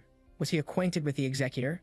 Shin replied that it wasn't a question he could answer, but he would like her to answer his question first. He noted that she seemed to know the executor very well. Given that she hadn't reported him to the association and was personally interrogating him, it seemed like she intended to track him down on her own. So he asked why she was doing that. She responded, asking if he was questioning the person who had saved his life. Shin replied that he wasn't stupid. He couldn't even use magic since he was tied up, and there was no telling when she might decide to kill him, so it made sense for him to question her. She told him that she had already stated that she didn't intend to harm him. Shin responded that he couldn't just take her word for it. It was true that she had spared his life up to that point and fought the executor, but that alone wasn't enough for him to tell her everything he knew. Shin pointed out that Hein had seen it with her own eyes. It could be that, after the merciless killers of his comrades failed and things didn't go well, she fought the executor to rescue him. Or maybe it was all set up from the start to abandon the executor, so she could extract information from him. Somehow, she had managed to get through the barrier the executor had set up, a barrier that supposedly no one could pass. If she really knew about the executor, then Shin's suspicions weren't just paranoia. Basically, she didn't want superficial answers, she just wanted proof that she had no connection to those guys. She laughed when she heard him suggest she had connections with those bad people, saying it was unpleasant. She decided she would tell him about herself first. She started by mentioning that she had a younger sibling named Jian who, unlike Hein, was extremely talented and capable. Shin realized that unless it was someone with the same name, there was no doubt that Jian, the Fire Lotus's Jian, was one of the players called a hero. And then it hit him Hein was Jian's sister. Hein explained that guilds had recognized her sister's talent and had offered for Jian to join them, but she refused all of their offers. Hein suspected it was because Jian felt like a burden to her and always wanted to be with her. 2 years ago, Jian had come home excited and full of energy. She told Hein that if everything went well, they could start their own guild, and she felt so lucky. As she spoke, Jian pushed a piece of paper toward Hein. It was the winning bid for the gate, the trap that had taken the lives of everyone there. Shin told Hein that the winning bid must have been a forgery and that the gate was likely an unidentified one. Hein asked how he knew, but it was clear he was right. It had been an unidentified gate, and on top of that, it was a high-risk dungeon.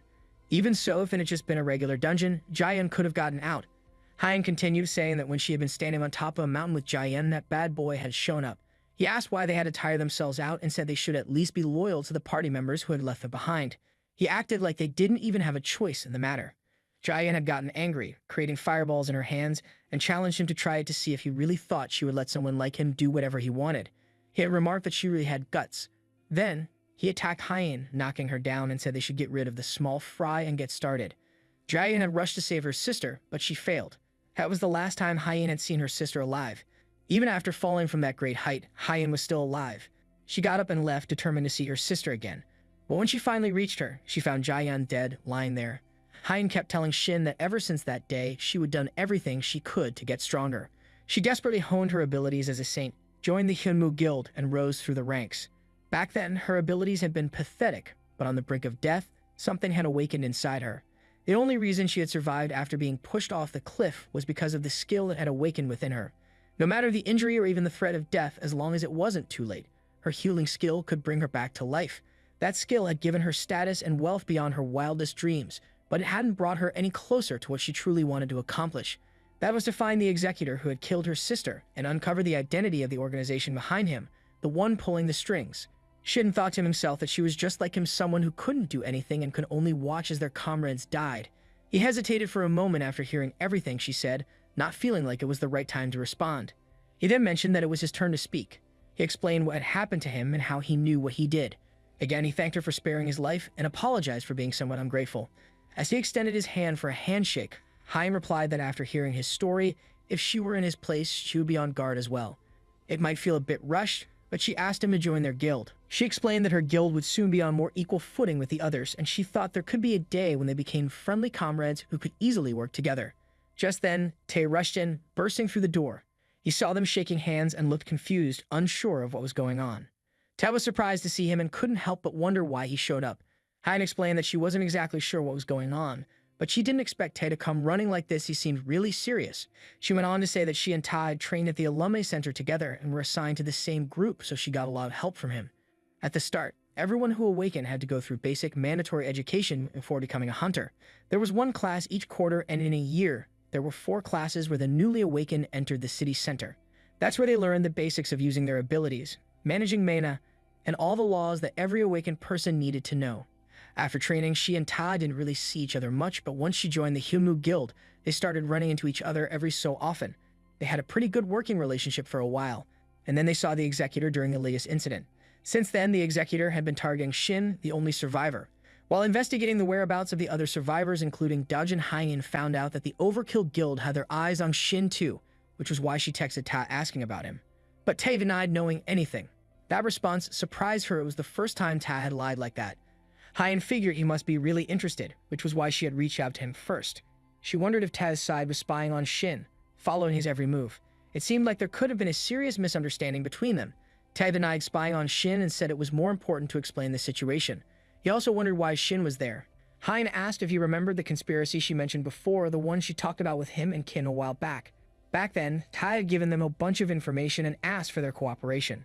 There was a certain group targeting hunters for various reasons, and they needed to investigate by bringing all 3 guilds into it. But neither Ta nor Kim believed her, even though she understood why Kim acted that way. Ta had said they needed more evidence. Shin thought that Kim and Ta must already know about it.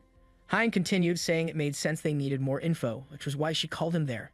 That certain group had attacked Shin that night, so she stepped in and stopped them. And Shin was the proof of her words. Tae asked Shin if that was really true. Shin confirmed it, explaining that the people who had attacked him before came looking for him again that night, along with their colleagues. As Tae heard this, he asked why Shin hadn't told him about it earlier. Shin asked if Tae didn't know why. Haiyan just sat there, familiar with the situation, but still reacting like it was hard to believe. Putting aside the fact that Ta might not believe Shin, it was clear that Shin could have been marked by the association and treated like a lunatic. The risk had to be incredibly high for him, and it wasn't like the two of them had a close relationship. Despite everything, Haiyan knew they had kept in contact frequently, but it seemed like Ta hadn't been able to get through to Shin. Still, she wanted to hear Shin's response to her offer about joining her guild. Shin thought the offer was more than just a simple cooperation. Over the last 2 years, Haiyan had investigated countless missing persons cases, many of which she believed were linked to the Executor's group. She mentioned that after she started her investigation, she noticed a simple, obvious pattern. In cases involving 2 other guilds, plus a few others that met certain conditions, there were no rank discrepancies or unusual accidents with the gates, let alone missing people. Tae, looking at those conditions, said he didn't think it was simply about the size of the guild. He thought the guilds with influence over the association's system wouldn't care so much about size. It had to be about the destiny of the guild. She explained that in guilds with a lot of members, there were actually more cases of suspicious disappearances compared to guilds with fewer people. When someone went missing in these large guilds, they would often cover it up to protect the guild's reputation, making them an easy target. Shin mentioned that aside from those situations, there weren't any obvious targets. She added that guilds without any missing people usually had solid organization, with a ranked guild master at the core. In these places, even if the guilds were smaller, there was a strong sense of unity, and everyone looked out for each other. They wouldn't just ignore the disappearance of a fellow member. She felt like even though she was openly investigating, and maybe because of her connection to Hyunmu, she sensed that they were trying to avoid her. Even Kim, with his usual personality, definitely took care of his people, which was why he was able to lead the Shinhwa Guild. She suspected they were avoiding unity, but she doubted they could keep it up forever. For now, though, that would be the last thing on their minds. Still, just having that sense of safety was enough to get through for the time being. Tae agreed with what she had said, but there was no need for it to be Hyunmu. When it came to fighting power, the Overkill Guild was one step ahead of the Hyunmu Guild. To ensure Shin's safety, it made much more sense to go with Overkill. Shin was wondering what they were really fighting for. Whatever it was, he seemed unlike himself, and she could see a bit of pride in him. The reason Tae was involved was that Shin hadn't told him about the Executor. Tae was shocked, but Haiyan continued to let's assume Shin joins the Overkill Guild. How he was going to explain the fighting power of their members? They have support that he can't compare to. Since she wanted to recruit him, Haiyan suggested declaring war on the dangerous secret organization. It's not that they don't have the ability, but it's not something we should decide on impulsively. Shin interrupted, thanking her for the offer to recruit him, but he made it clear that he had no intention of joining any guild. He wondered if Shin thought it would limit his activities, but Shin was just saying that his official affiliation would be with Hyunmu. He saw it as a way to secure his safety. Shin responded, saying that securing safety wasn't necessary and that he would only be useful as bait. He mentioned that Haiyan had said it herself. It wasn't that their turn had been postponed, but rather that even if Himenmu promoted his safety, it wouldn't stop those people. It was just that, for now, they weren't trying to kill Shin, but someone else would take his place. Rather than focusing on that, Shin wondered what they would think of having him as the main target. At the very least, not only would he become the focus, but others would actually be a bit safer because of it. Tai asked if Shin was suggesting that he would take on the risk instead of others. Shin replied that it wasn't necessarily like that. Even with all the capabilities of the Himenmu Guild, they hadn't been able to catch even a glimpse of those bad guys for 2 years. They only had a few clues now, and while they were hoping for cooperation from the Hunters Association, with Shin as bait, they could at least predict the bad guys' next move. If there was another attack like last night's, they could catch them too. Shin took a sip of coffee and continued, saying that at the very least they could gather evidence which would force the association to act and reveal their existence to the world. Hyen pointed out that Shin was taking this on all by himself. Shin wondered what she meant since he had already told her everything. There was no need to cooperate unless they wanted it, and it seemed like they were just trying to take advantage of him. They didn't know when those people would come, but Shin really believed they would come running as soon as he contacted them. Hyen thought Shin was implying that even if they cooperated, he would take the lead. Eden knew about Ta, but Hyen must have known there was no way she could refuse. Shin said he was in their hands now. The scene shifted to a building at night where a woman with the body of a man entered and told her boss that she had come to report on the executor's work. Her boss asked if the man was done by the Maker. She denied it, saying that although the Maker's abilities were greater than expected, Hyen had trespassed, and after the battle, the executor was no longer usable. She judged that there was a risk of information being leaked, so she took matters into her own hands and disposed of him. But considering how cooperative and impulsive he had been, she thought it might be better to groom him and use him instead. The boss responded, saying that if that was her judgment, she should prove that she was right. He would assign her the permit to use him and fill the empty spot of the executor. She wondered if she had to do it alone. He replied that it wasn't because he didn't trust her abilities, but because hunting was a more important task. He wanted it done properly, without any distractions, and he trusted her to handle it. She thought the boss was asking about her, but then she told him she would do her best. The boss asked, apart from Hyen's trespassing, if the Maker had any special features. From what he knew, the executor only actively approached those he was interested in. She mentioned that the information from the association was off, and that Shin wasn't his average Maker. His weapon materialization quality and proficiency were at least a rank, and using that he was able to hold his ground against the executor in battle quite well. The boss wondered if she was saying that considering the fundamental differences between supporters and fighters, Shin was at least 2 steps ahead of the executor in terms of experience and reading movements. She agreed and added that although it was brief, Shin used corrupted mana, which was quite different from the methods of corrupted mana use she was familiar with. The boss became agitated and told her from start to finish, without leaving anything out, just tell me everything that happened, as detailed as possible. A few days later, Dojin stood in front of the Overkill Guild building on a call with Shin. He mentioned that he had arrived a bit earlier than scheduled just in case, since he had a lunch appointment with Ta. Ta told him he was free at the time, so it would be fine to have the interview at the same time. Shin agreed, jokingly asking for the most expensive meal possible, knowing that Ta wasn't the type to be cheap with food. Dojin wondered how expensive it would be and admitted that he didn't like those kinds of places, but he wasn't sure he would be able to stomach anything because of his nervousness. He knew that by officially joining, he was more or less collaborating with them to resist those guys, but still being one of the 3 major guilds made him nervous just by their name and fame. Shin, however, reassured him, saying that with Dojin's abilities there was no need to be nervous. Dojin appreciated the encouragement. Shin told him to reach out if he ran into any issues. He felt Dojin would be fine though, because he was talented enough that joining one of the 3 great guilds was nothing surprising. And above all, Dojin still had plenty of room to grow. He was like an unpolished gemstone. Even without Ta's direct guidance, there were plenty of talented people in the Overkill Guild who could mentor him. Compared to when he used to work alone, being with the guild would definitely help increase his abilities. Shin wasn't sure what they wanted, but for now he would serve as bait until they made their move. He remembered his conversation with Hyen, where she asked if he hadn't done anything about it yet. He had replied, as he would said before, that he hadn't done anything yet and was going to continue acting as a regular supporter, pretending he hadn't revealed his true strength to her. Ta said that since Hyen and Shin had disappeared together, they would probably think he was connected to the guild. Hyen agreed, suggesting they think of another way. Shin wondered what they would do if it turned out they weren't related. Hyen didn't understand, so he explained that since his abilities had been exposed, it was their biggest concern. If a few weeks or even months passed without any contact, those bad guys would likely start surveilling him. Once they confirmed he was on his own, they would reveal themselves. Ta asked if they were supposed to just wait for that time. Shin denied it, saying he would deal with it himself in the meantime. Those bad guys were used to hiding and wouldn't let go of their suspicions, even until the very end.